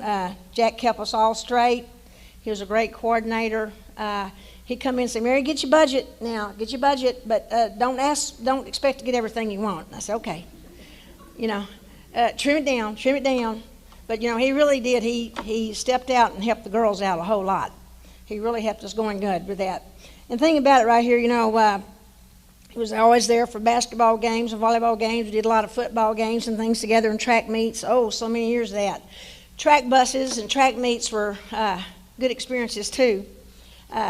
Long track meets. One time we had to finally give it up, leave Marlin and come home because we hadn't even run the 200-meter dash at 10 o'clock at night. We had to quit and come home. So we get the kids home before, you know, like 2 in the morning. But one thing about right here, you know, I enjoyed teaching and coaching all these years with Jack because the friendship there. Deep friendship, deep bonds. Jack was always honest with us up front. You know where you stood about everything. Very caring man in his job and his life. Family man, friendship, always there. So Linda, I'm going to tell you, I love your husband. You know I do. Always have. He's just like a brother to me. And it was great teaching his kids, had them in sports. It was really wonderful. That's one thing about teaching and coaching, get to each other's kids. So he had mine, I had his. It was great. Yeah, we had good times. I really think about the time when I coached, I think where we could really have a lot of fun with kids. You could spank them and hug them and, you know, get them going to work really good. But Linda and Jack have always been a blessing to my life. And one thing right here is that I enjoy coaching and teaching the girls also. And one thing about it, you know, kids, people put everything out. Now, Jake, you know, I helped Jake. I bought him his first golf set clubs. He might not can remember. He was 2 and 3 years old whacking that thing around my yard. But I bought him his first golf clubs. Now he's a champ. That's neat. Never know. I didn't really teach him how to play golf, but he had fun whacking the ball. So I've known Jake a long time. I'm happy for you, Jake, and for your team. It's really great. So Jake spent a lot of time at my house, and it's great to watch him grow and excel. And to the golf team, I'm happy for you. Kenny Moore always had that big smile. Always. Kenny was always smiling. He was the silent type athlete, just get to work, get business done, no griping, no fussing. And his best motto would be just shut up and run. Let's just burn up the track. Let's just burn up the track. And, of course, he was good in basketball and football and other games. And one thing about Kenny, too, he always had a big smile on his face. And he was very respectful to every person. And I'm happy for him and his family. He's made a good life. Football team, 1960s, I congratulate you also on your honors and for all the standards that you set. And as you can see from Keith, you made a big impression on many people's lives. I talked about my family. I wouldn't be anywhere without my family. With my parents always encouraged me, and my husband was always encouraging me to me, and my boys, I drug them everywhere with me with the coaching and everything. And they themselves have become educators and coaches. Ann came to live with us and be our daughter when she was 15, somewhere around there. Ann Mayberry's blessed her life. And then Barry met Karen in college at Texas. And I have 6 beautiful grandchildren. And Lord just blessed me so much. So, you know, we can't make it anywhere without family and good co-workers. It's always had just people backing you up. And one thing about Marcia, she mentioned hearing aids a while ago. I didn't put this in my little thing, but she mentioned hearing aids. And I remember one time I said, what do you think about me with my new hearing aids? Can you tell the difference, Charlotte? She said, yes, I can. And I said, well, what? She said, you're not right in my face. And one time we were at a ball game, of course, coaching, and I like to do this when I was talking to my girls, you know. And the referee run by and he says, somebody with a whistle over here? I go, no, I don't. He says, there's a whistle going on over here. And I go, and then I talk, and I go, so-and-so do such and such. And then he come back and says, there's somebody blowing a whistle over here. And I go, no, I don't think so. And then after a while, I said, I think they're talking about you, Miss Bishop. I go, shh, we won't tell him. Might have been the same referee said he's going to give me a technical. And I go, why? I hadn't done anything. He says, your fans up there are loud. Don't you hear them? I go, no. I'm not paying attention to those fans. I'm coaching the kids. I said, you just call the game. Don't listen to them either. So anyway, but here's the many things. There's so it's just like yesterday we were playing and teaching, coaching, and I get to thinking about, oh, that was way back when you get to thinking about it. But we had such good times. Kind of like building the dynasty for a little while. You know, we was kind of afraid, like, well, when are we going to lose? Because we was winning pretty good for a while. Really loved it. And there's been several classes go through undefeated. And then there's some that, you know, we worked our rears off and we didn't win this year. But then there's a bunch, we had more wins than losses, which was really great. And then they burned up the track too. There's a whole lots of good things about kids. There's just so many good athletes. Here's one thing too, though, you know. We can share a lot of good stories about bus trips. That's true. There's more than that one time stopping for bathroom breaks. You know, with girls, like, don't have that big drink. You know, don't eat too much. You know, oh, we got to have the bathroom. Well, we're way out in nowhere, you know. So I learned to add in a lot of toilet paper along with that other stuff. I said, you had to just pull over the side of the road sometime and just find a tree. And Coach Russell didn't like doing that. But I said, it's necessary. It's necessary. We have to do that. Sometimes you're driving the bus and a girl will come up and say, I think I'm going to be sick. I'm like, oh, there's the bucket. There's the bucket. Well, if one girl does it, guess what? Chain reaction, a little bit. There it goes. But you know what coaches do? They teach all day. They teach all day, then they have to coach half the night, then get the kids home. Y'all don't really know how hard that is to do, to get them home safely. But that's the fun of it. And those ball games are fun. They're really fun. Like I said, it seems just like yesterday that we were doing this, enjoying life, the hustle and bustle of teaching and coaching. And I look back, there's lots of memories. There's just tons of them. And so when I see some of the people in town, the girls, and even some of the guys too, it's good to walk back down memory lane and remember a few things. You know, like I remember when you made that great jump and triple jump, or you made that last shot, you know, the last shot, you know, that won the game. Or we had that great comeback. We were down 10 points at halftime. We come back and beat them by 8. You know, that kind of thing. It's really good. Or you see the athlete that, you know, somebody drops the baton and you have to wait till everybody goes by. Then they pick up the baton and they take off. And then the next girl's like, well, I'm going to catch them. You know, and they do. They, you know, when we shouldn't have even been able to finish, they won the thing, which is really good. So a lot of heart, it goes into it, a lot of places, you know. And one thing about right here with Jack and Charlotte, talking about camaraderie here, there's a lot between teachers and coaches. You get there because we're in there so much together with the heat and the sweat and all that sort of thing, and the combination of knowing the kids, and so it's there. And so long hours of working together alongside one another, I wouldn't trade it for anything. We had such good years, and to me, these were great years. I love going to work because I met people like Jack and Charlotte every day. And they made a big place in my life with Rodney Russell and Marcia. We just had so many good times. One time, too, Marcia, I'll tell you a funny thing on her. She come in and she says, can you see anything? I'm like, what? She says, can you see anything? And I said, what? She said, I didn't have time for a cup of coffee this morning. I had to eat coffee grounds. So it was really good. Different little things like this. And one thing about Charlotte, she's talking about her young kids. You know, we had late practice, and coaches have to bring their kids, you know, to the gym. And I go in there, and I had to think, I thought, I hear the toilet running. So I go in there, had to run back the thing and go back in there, and little Janie's trying to flush all those little dodgeballs down the toilet. My boys are gym rats too. The in and out of the closets, playing with the little skateboards and everything like that. And then one time Ronnie comes bringing up and said, uh-oh, I'm carrying your boy here. I think you're going to have to go get stitches in his eye. Sure enough, he had whammed the locker, so I had to cut practice short, take him to go get a few stitches.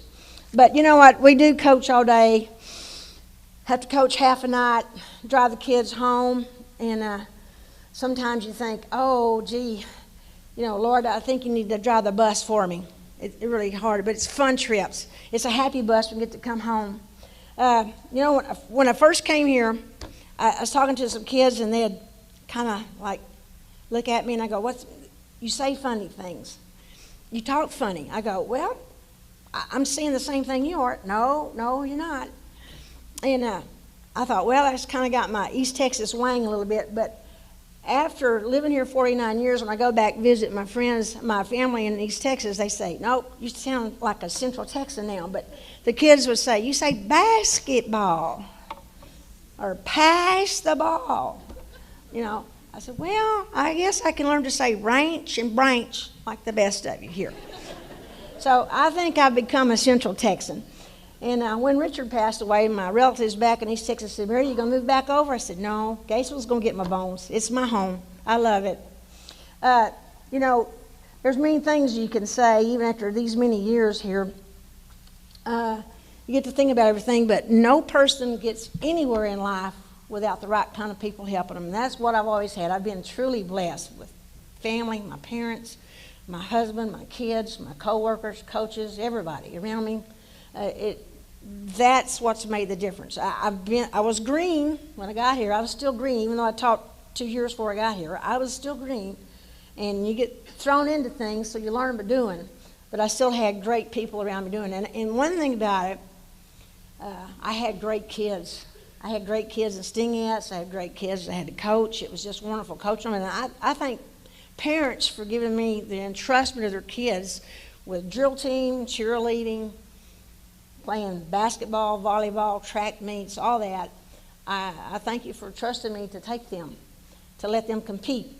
See, I've had Lisa over here. I had her when she was running around with little baby dolls in her little stroller, and I got to coach Lisa. We had some good games with that. There's just lots of things to just pick things out.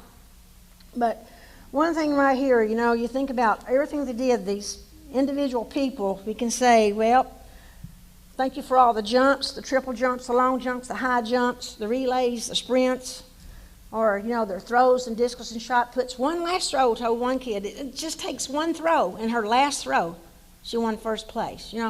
Makes a difference, just one good throw. The great games in basketball or volleyball or softball, or the come from behind, or trying to learn to stay undefeated, or playing and giving it your best, and sometimes, you don't win, not on the scoreboard, but maybe you played your best game, or running your best race in time, but you don't get a ribbon, or you do your best jump, but it was only 1/4 inch short of placing first, or missing that last shot or making that last shot that makes a difference in the game. Great to come home with the bus jamming because you won the game. I let them sing. Like I said, it never bothered me. The noise never bothered because I couldn't hear very well anyway at that time, which was good. I couldn't hear anybody calling me names or telling me how to coach, or, I really read sign language for a long time. And one time the referee, he was on me so much about, he said, your fans. I said, don't pay attention to the fans. I don't, you don't either. I said, I just coach the kids. You call the game. It doesn't matter. Don't worry about it. You're not supposed to hear them. But anyway, think about it right here, like whether it be a Stingettes or cheerleaders coming back from winning trophies or spirit sticks, or for the kids like in softball, the home runs, the strikeouts, the no-hitters, the RBIs, whatever it might be. Think about it. There's all kinds of plays. There's been so many. I've gone like long days on tournaments all by myself with kids, and it's a long day for everybody, but you come home happy. Kids are singing.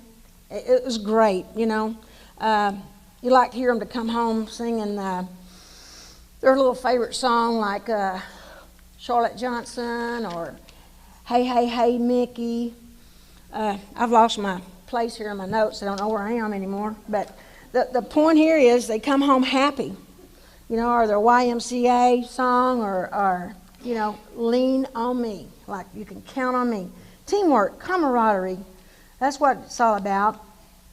The last song we always sung too was Gatesville's Fair Horizons, you know. I like to hear them sing, on Gatesville's Fair Horizon. I love that. The bus would be a jamming as soon as we seen the, you know, the school building. And it was great. The passion and the pride there. You know, when you get down to it, there's so much. I thank the good Lord for letting me have all these good memories in my heart. We'd sit down, I could write a book on them. Everybody could. But it's always good to know that, well, I tried my best, taking my best shot. I ran my best race.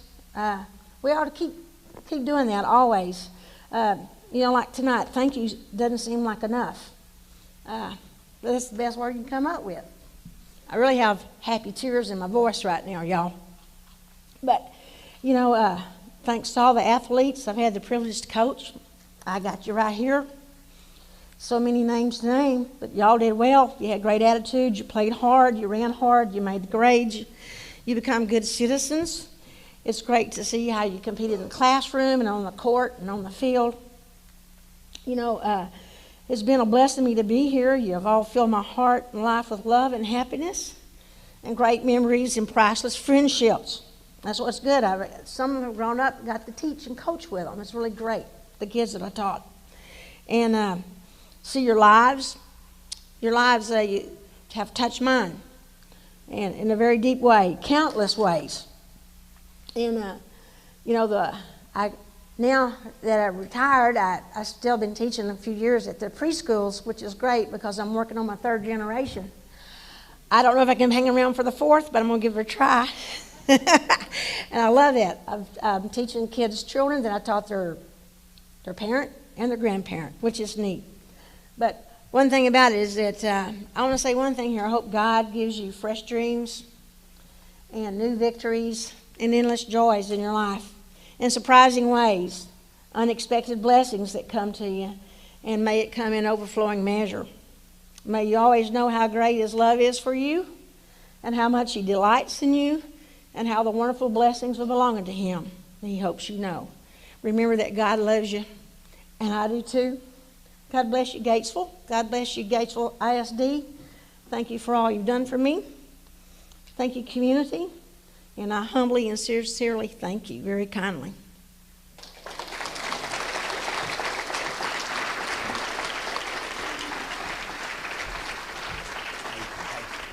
Hey. No, stay here. You can't leave yet. I get to share. I get to let the cat out of the bag tonight. We're making a recommendation here the next few days. We're going to rename the junior high school gymnasium the Mary Bishop Gymnasium.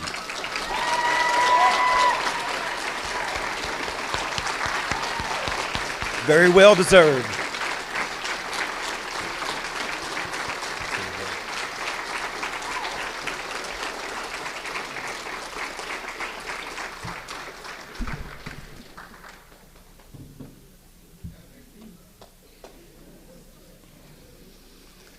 Great job, Mary. We have one more to go, and woo, another long timer. Affected so many lives of so many people. 36 years teaching and coaching. You know, I first knew of Jack Maxwell as a little leaguer, and he was an umpire. If you ever got to go watch him scurry down from first to second, jump in the air and make the call before his feet hit the ground, you know what I'm talking about. Some of you old timers out there. But I've had the great fortune of knowing him for many years. He's a Hornet diehard, still is. Passionate, intense, loved what he did. And tonight, Jack Maxwell is being inducted by his two daughters, Christy and Kelly.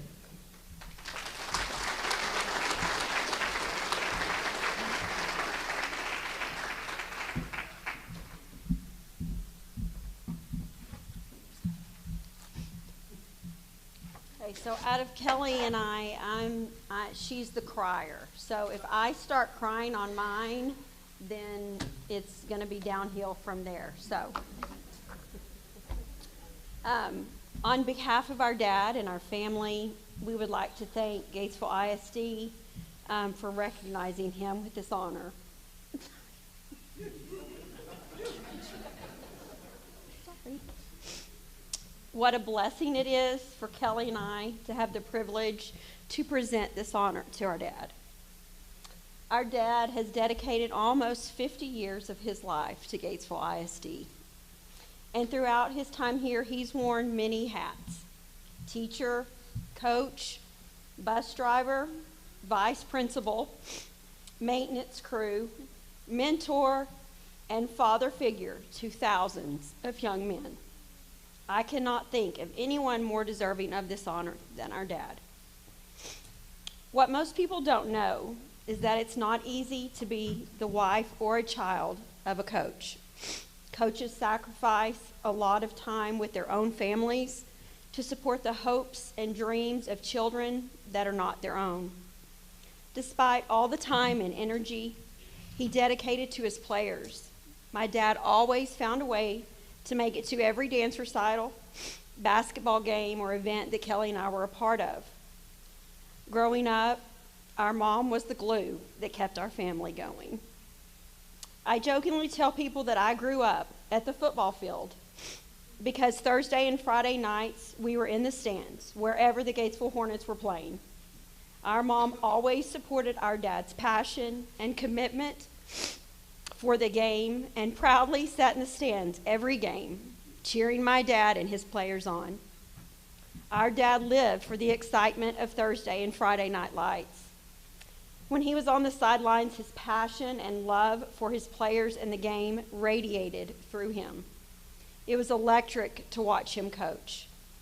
One of my favorite memories of my dad on the sidelines is when he would run alongside his players as they ran for a touchdown. Most of the time, he was either right beside them or already in the end zone when they scored. His players fed off of his enthusiasm and passion for the game. One thing every player he coached will tell you is that they knew he was hard on them because he loved them. Our dad might not have had a biological son, but he was a father figure to thousands of young men. By example, he taught them what it means to have a strong work ethic, to be loyal, honest, and to be a man of integrity. For many years, I didn't know how my dad got his nickname Happy Jack. I just assumed it was a name my godfather, Larry McDonald, had given him during their time coaching together. To be honest, I was probably afraid to ask Larry about it because I had heard of all the shenanigans he and my dad did together while they coached. To this day, I still like to think that his nickname comes from how happy it made him to be on the football field. Besides his grandchildren, I don't think anything else has ever brought him the joy that the sidelines did. Growing up in Gatesville, most people knew me as Coach Maxwell's daughter, long before anyone knew my name. Until the year that my dad was coaching my classmates, it never bothered me. But being a typical teenager, I thought I was too cool for people to know that I was Coach Maxwell's daughter. I didn't want people to know that that was my dad jumping and running up and down the sidelines during football games. After finding out about this, my dad had a shirt made that said, "I'm not Christy's dad." He proudly wore that shirt every time he could for years, and I think he probably still has it. Dad, I want you to know that one of my proudest titles that I wear is being known as Coach Maxwell's daughter. I've been told many stories over the years by his former students and players, most of them about him beating them into the end zone, getting his hands stuck inside their helmet, or lining them up for licks because of conduct grades. Of all the memories and stories that have been shared over the years, there is one that holds a very special place in my heart. 22 years ago this month, my mom and I were working on the program for mine and Anthony's wedding. when Coach Morgan suddenly showed up. He told us that my dad was at the hospital. He had had an accident at 2-a-days.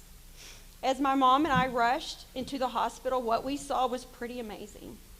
The hall leading to the ER was lined with coaches and players.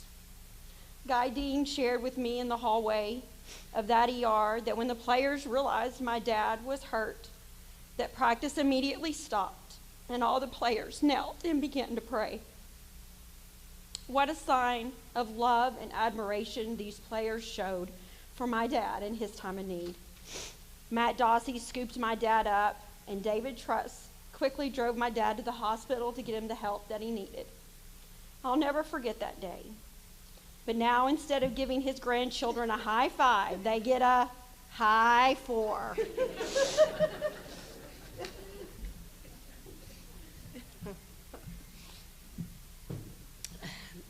All right, before I start, I want to tell y'all, Christy and I wrote this separately and then merged it together a little bit. And of course, in our fashion, there are some things that were very similar. But out of all the dads in the world, how did we get the best one out there?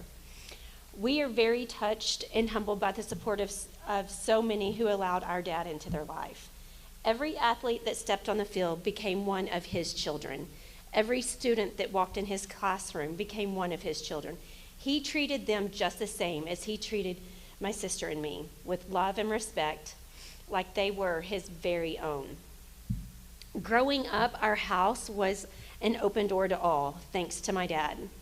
Parents would reach out to him for help when their teenager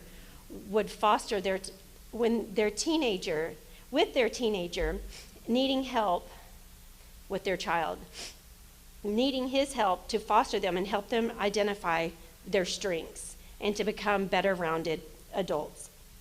He sacrificed time, money, and sleep to make sure his athletes had what they needed, from food after football games to mouthpieces to shoes to everything in between. Dad made sure they had the necessities. I'll never forget all the summers we would go to Waco. I forgot the guy's name in Waco they got all the equipment, and he would sit there and he would buy extras just to make sure that there wasn't a single athlete that didn't have the new shoes to be able to play. Perhaps his most endearing quality often played out on the field in a way you wouldn't expect. Neither age nor weather stopped Happy Jack from standing out in the middle of the field showing more excitement than the cheerleaders put together. He loved watching his athletes succeed without a doubt. I know his players were motivated to try harder because of him, because of his enthusiasm that came straight from his heart. He also loved to coach me, loved it very much, not just from the stands, but also from the field. On the basketball court or out on the track, I never questioned his support. Now, I want to see a hands of all the athletes that he's coached that he outran. I know he outran some people out there because it was at the Hornet Relays every year that was right around my birthday. I was a freshman that year. I was running the 200-meter dash. Who was running right alongside me inside the field, outrunning me at 54 years old? My dad. So I finished that, and I quickly realized I'm done with track. If my dad can outrun me, there's no need for me to continue this. Yeah. So that was the end of my track career. Dad was a force of love and a pillar of support to so many in Gatesville ISD. Watching all the lives he impacted throughout his almost 40 years of coaching influenced my decision to become an educator from a very young age. Our dad dedicated so much of his life to helping kids grow, thrive, and become the best versions of themselves. He taught them to be strong when the world wanted them to be weak. I hope to look back on my career and know I made an impact on just a fraction of students as he did. Gatesville ISD is a better place because of Jack Maxwell. The lessons we learned from Dad are many, but the most important is the love and support every person that crosses crosses his path was his family. He showed them respect, compassion, and support. If we can all be more like Happy Jack, our world would be a better place. Dad, Christy, Anthony, Tony, and I, the grandkids, and all of your family, love you more than you will ever know. We are beyond grateful to call you ours. Thank you for supporting our dad tonight and for all of these years you have supported him. We are thankful for the years of love you have all shown him. So it is with the utmost honor that we introduce you, Dad, Jack Maxwell, Happy Jack, into the Gatesville High School 2021 Hall of Fame.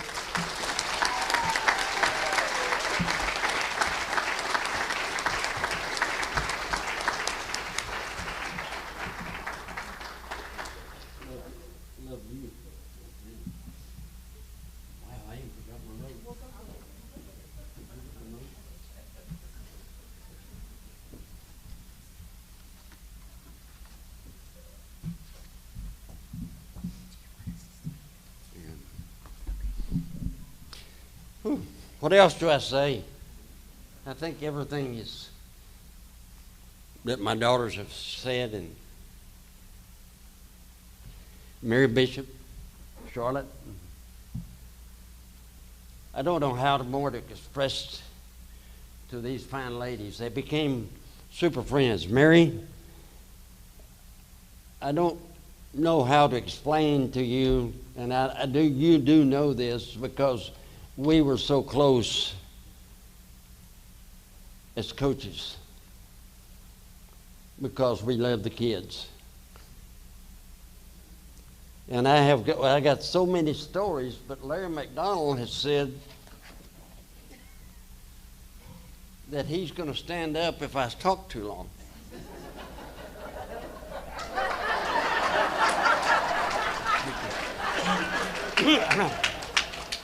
You know, I had all these notes here, and I think they've just gone out the window.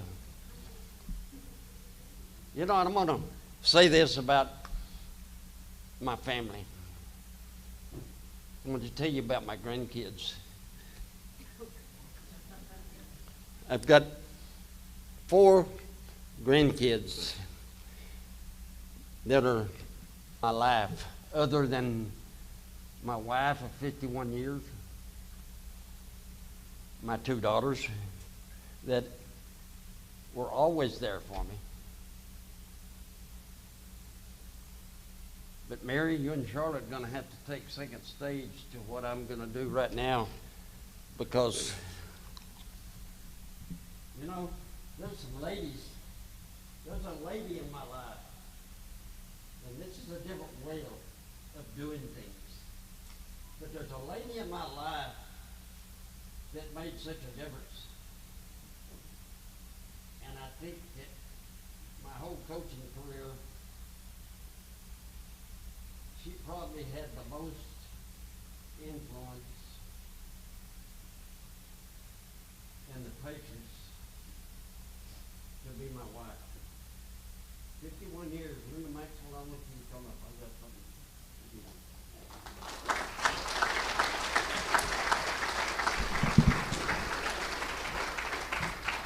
You know, I got the plaque, and it's such an honor to get half of it, Ricky. Somehow, if you can cut it in half. Because the stories I'm going to tell in a minute are about her and about my daughters, about my grandkids. My 2 son-in-laws that I have that I am so blessed for, I mean, they're more like sons to me. You know, my great friends, everybody that I've been associated with, you know, coaches, Brian Edwards, Ellen Weehausen, just to name a bunch of them. They're the ones that made it. My kids made it, not me. We just kept them along.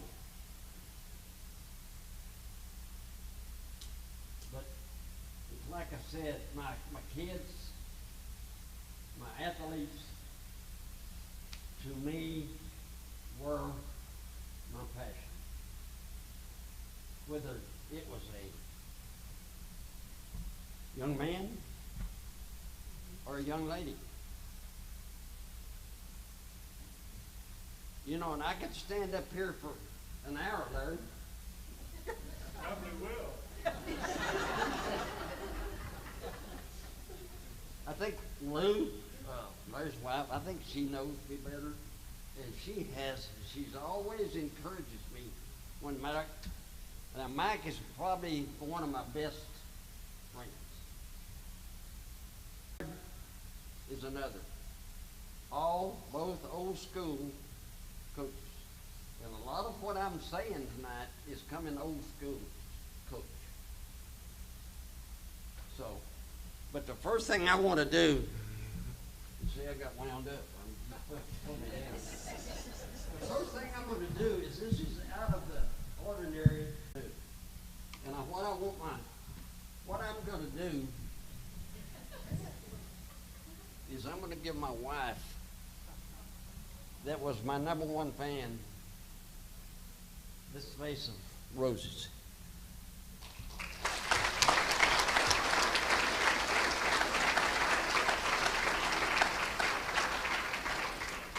You know, the thing about her, and she is my #1, it's just, she's my best friend. And, you know, like I said, it would take 2 hours for me just to talk about her and talk about my daughters and my grandkids. But I just want her to know this, that she was there when I wasn't. She raised our 2 daughters. Because I couldn't be there when we would have a daughter, either Christy or Kelly, that was sick. I would be out on the field coaching football practice or something, and she had to take 6 sick daughters, either daughter or daughters, to the doctor, Scott and White. And I wasn't there. And I cried to myself because I didn't have a phone. I didn't know what a cell phone was. And really, I still don't, right? But I'll take one example of my daughter's going to the hospital or going to the doctor. We had one, Kelly. Was it Kelly? Yeah. Kelly had seemed like she got an ear infection every time and then 2 or 3 days later it would happen again. But I can remember this one time, particularly, or 2 times. Once with Kelly, once with Christy. Kelly had an ear infection. They had a doctor's appointment at Scott and White. At Scott and White. Linda loads both of them girls up, Kelly and Christy, and they go to Temple because we have a daughter that is sick with ear infection. The thing about it, you know, they got the medicine. The doctor knew everybody by their doctors knew everybody by their first name. Mine, Linda's, both girls. So on the way back from one of them, they were coming back. This is how sick one daughter was. We were coming back, or they were coming back from the temple. And they get 4 or 5 miles this side of the Long Bridge. And being the good mother that she wasn't worried about anything but going to the doctor, getting them better, and bringing them home. But anyway, what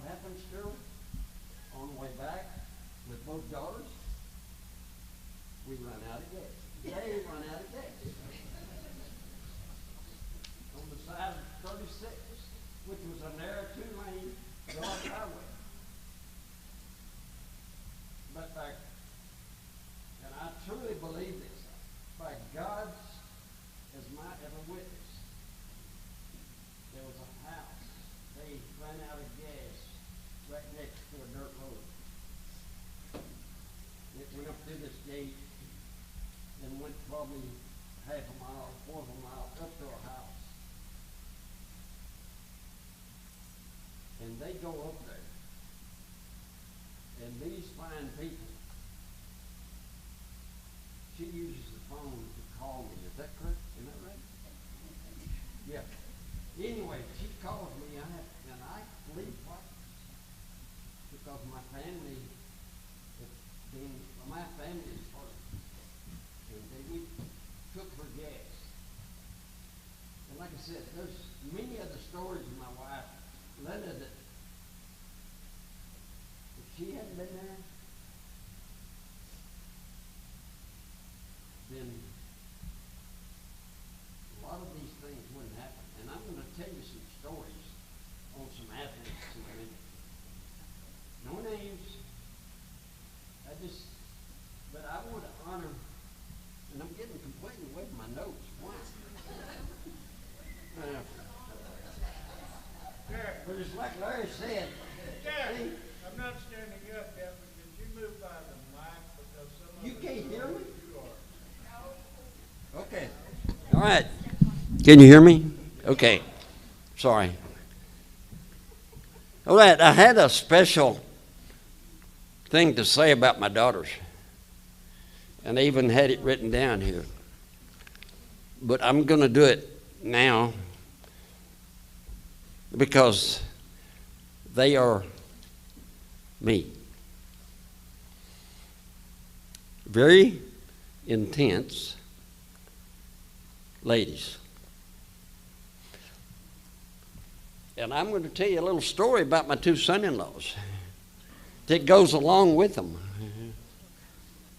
Both of them, it's the times that Anthony was dating Christy, Tony at that time, or whenever was dating Kelly. And as they came up, when Anthony came in one day, I knew something was up, but I hadn't figured it out. But he kind of motioned to me. We were sitting in the living room when we went out. He said, sorry. Okay, sorry. But I'm not used to a microphone. Can I talk to you? Sure. And we go outside, and he asked me permission to marry Christy. And I say to him, I said,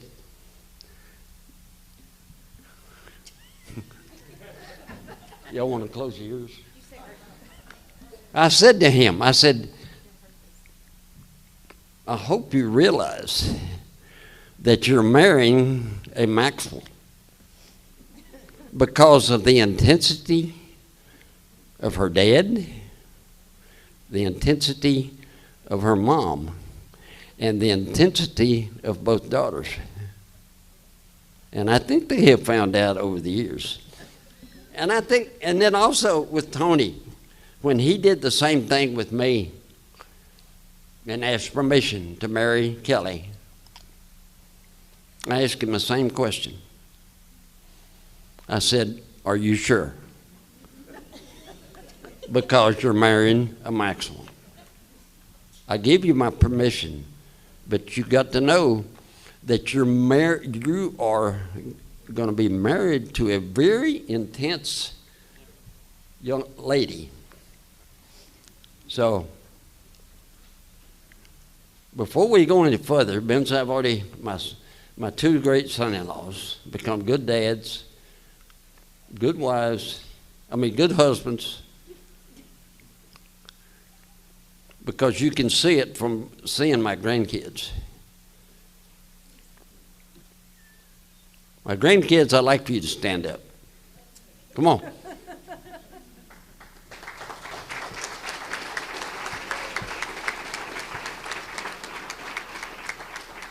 Not much longer, Mike. Okay. But I've got something for them too that I'm going to present to them. For us or for them? I want them to stand up. This is for y'all, for being my daughters and loving you so.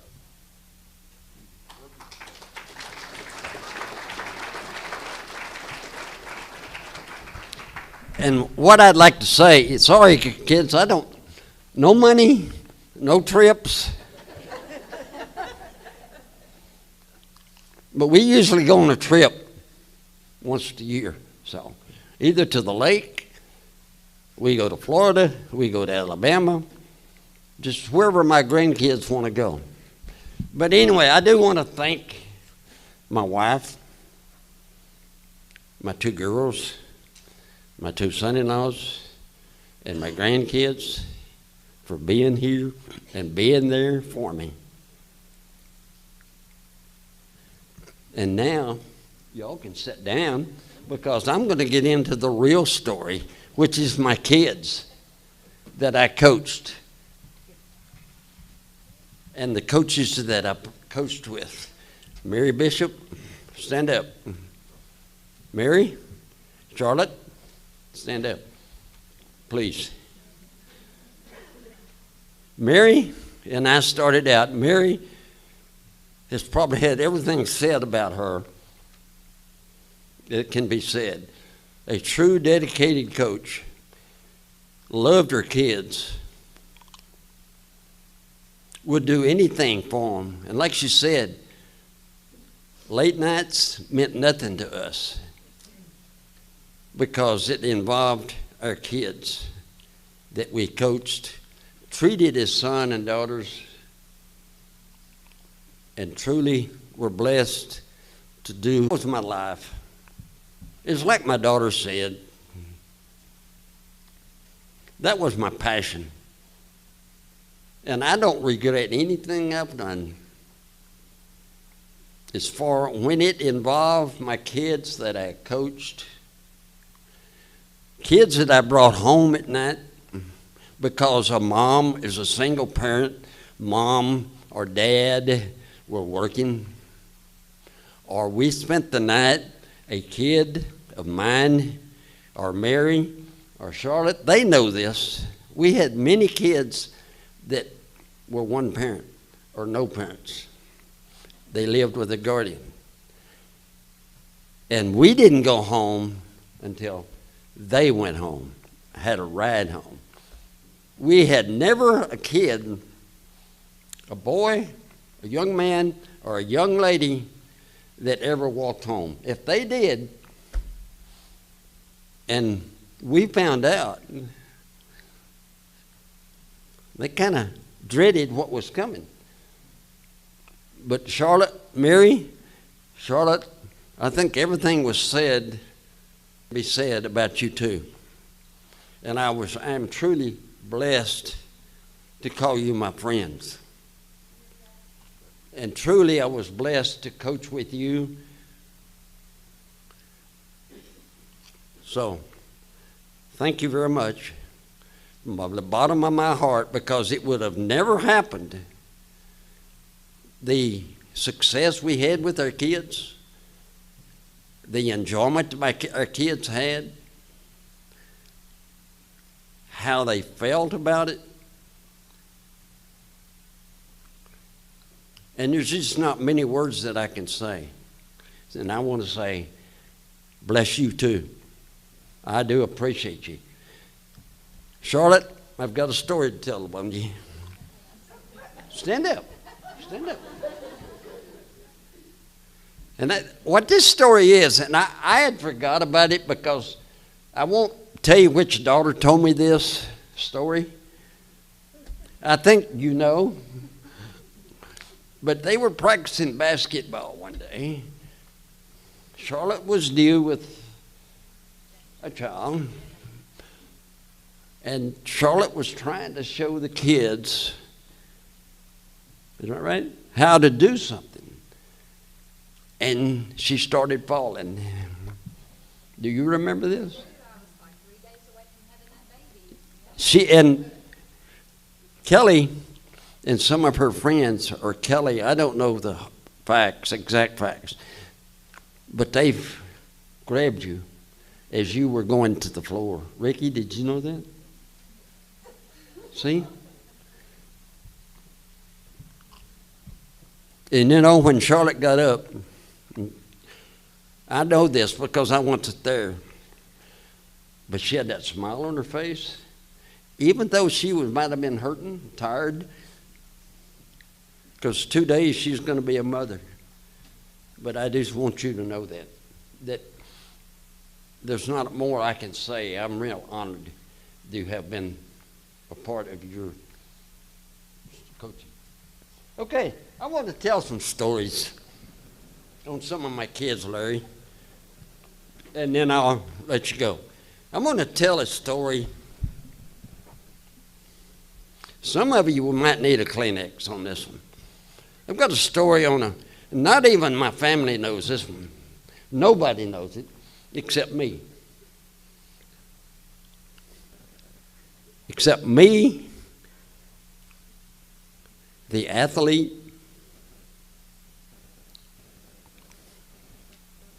his mom. My wife doesn't know this. My daughters don't know this. Charlotte doesn't know it. Coach B doesn't know it. Nobody knows this.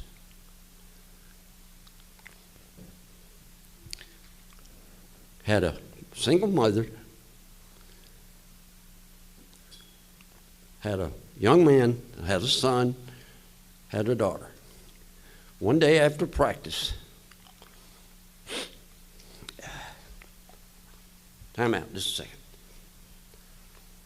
Okay, I noticed this little girl hanging around practice every day. And this brother of hers, after they got through, our kids knew that they couldn't walk home.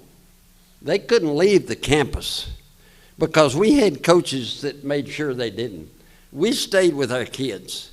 But anyway, this young man and his little sister started walking. And I thought it was odd that she was probably in the first grade. And I think he was a 8th grade. And I got a feeling, something, when you deal with kids, you can look at them and you can talk to them and you know that what's going on in their mind. But anyway, they started leaving. I said, can't let y'all walk home. I can't let you walk home. I said, you need to get in the car, because they would already walked out from behind the junior high. I got them in my old pickup.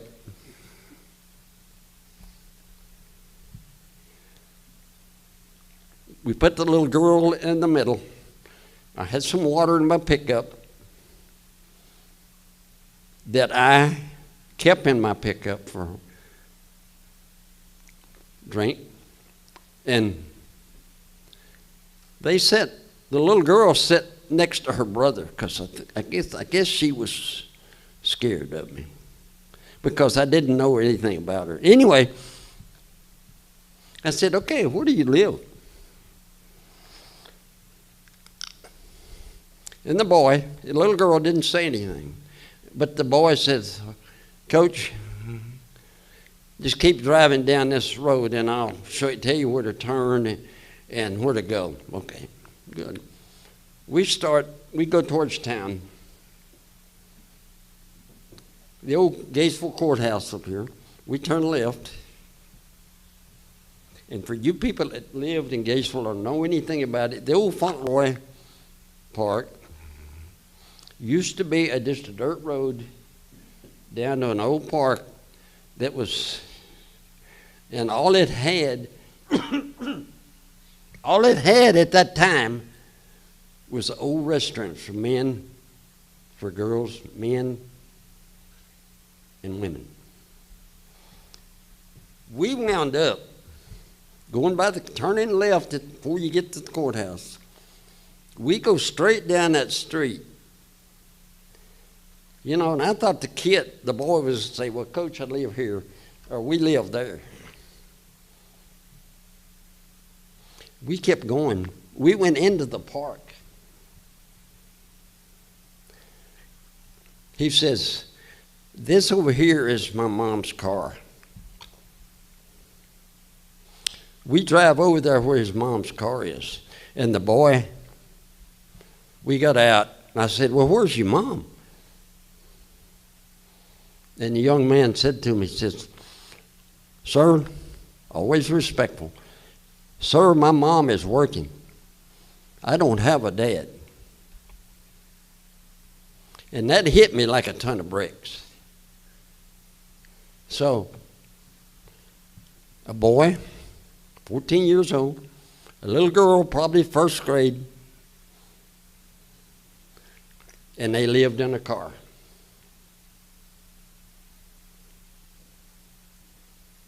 They lived in the car. The mom walked to work, because the car didn't run or was out of gas. So after that, I said, well, when will your mom be home? Oh, she's probably walking home now, the boy said. Okay. I said, y'all stay in my truck. So we get out and we go back up the street, and we go straight. If you know where Fauntleroy is, it's a straight shot to the courthouse. And we see this lady walking down the street, and the boy said, "There's my mom."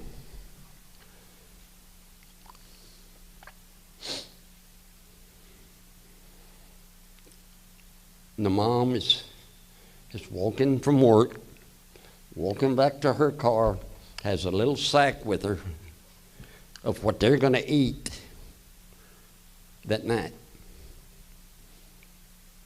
Because she worked only so her kids would get fed. She didn't care about herself. So what it all came down to is I had some great parents when I was coaching. So I left them there that night, and I left.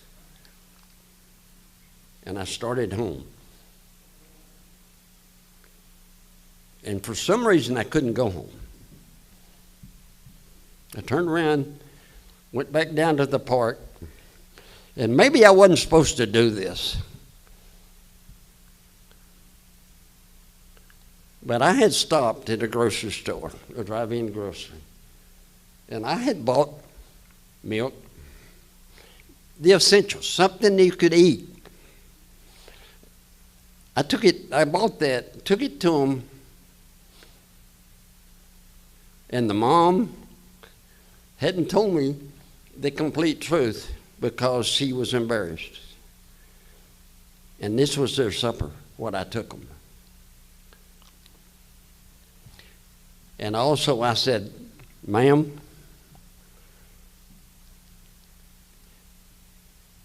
I think I was sent for a reason." And I gave her some money. She and I and the kids went and got some gas. I went home before this. I got a gas can that my wife or my daughters didn't know about. I wouldn't have known about it. Took her gas, put it in her car. I went and bought her a battery.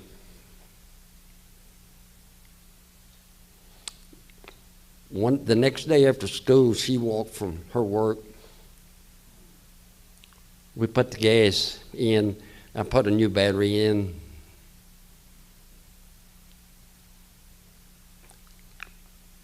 And I got some parents involved, and they helped me with this situation. And I love my parents. Even, you hear all this negative about parents. Yes, you'll have the negative if you don't treat your kids fair, they respect you, you respect them. So anyway, this lady and her children, we got the car running. One of my dads was in real estate, had an apartment, let her stay in the apartment for the rest of the year. The next year, and the summer came, and they left. They moved in with some relatives in another city. I'm going to tell this too because my wife doesn't know it. Nobody else knows it. After that, I got really involved with my kids because they were like sons and daughters to me. And it's just that it's so hard sometimes for me to understand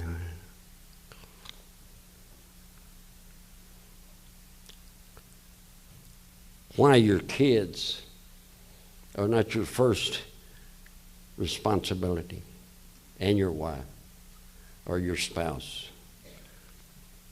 But anyway, I rented a mailbox down at town where all I could do, only person that could get into that box was me.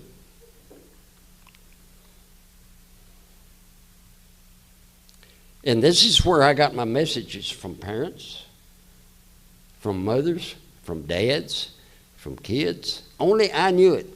No one else knew it. And this way I would communicate with my kids. I would communicate with the mom or the dad. And this is my satisfaction. Okay, I've got some funny stories. I'll be through in just a second.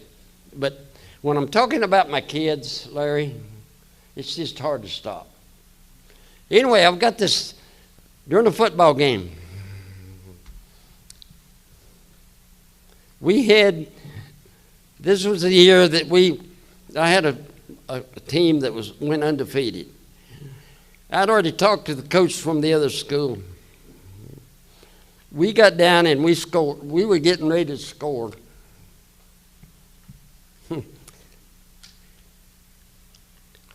And I said to my offense, I said, okay, Hogs. This was my offensive lineman and my running backs. And my running backs were probably 200, 200, 200. This was the lineman that never got the glory. So we ran a play. And probably the running back to this day doesn't know this. But what we did is snap the ball. The linemen that were down, we snapped the ball, and the lineman stepped away. And all the running back could see, this was an offensive lineman. When he got the handoff from the quarterback, all he could see was 11 other bodies coming to tackle him. This was a satisfaction. And he said, Coach, the running back, after he got tackled about 5 yards back, he says, Coach, I don't get him blocking. I says, what's that tell you? But I just want to wind up.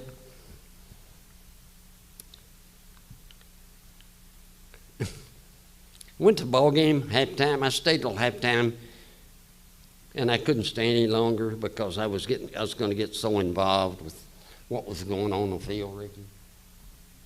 And at one time when they broke, first half, when one of the kids broke it, I caught but that was my passion. I felt like that I needed to show my kids the enthusiasm, the passion for the game, the passion for life. And to this day, I do not know every person I see will come up and hug my neck and say, "Thank you, Coach. Thank you very much."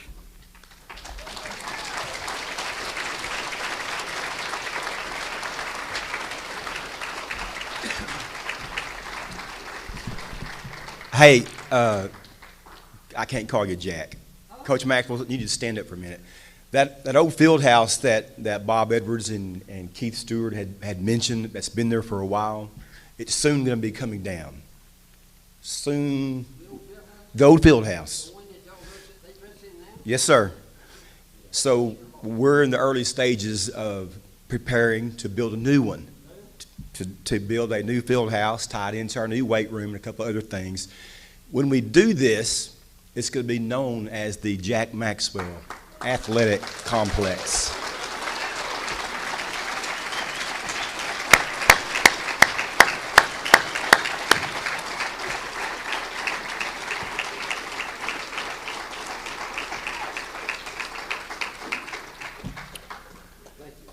Very well deserved.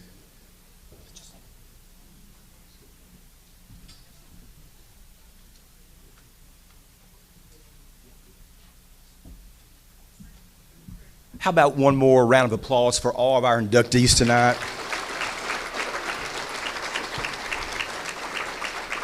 Those of you, individuals and on teams, when we're fixing to break here, we'd like to come over here in front of the backdrop. We want to get a picture of everyone inducted tonight. I want to thank everyone for being here. This is one of the neatest things that we do for Gatesville ISD and our athletic department. And again, appreciate you coming out. Thanks again. If the inductees come over here, we'll make it real quick. Yes, real quick.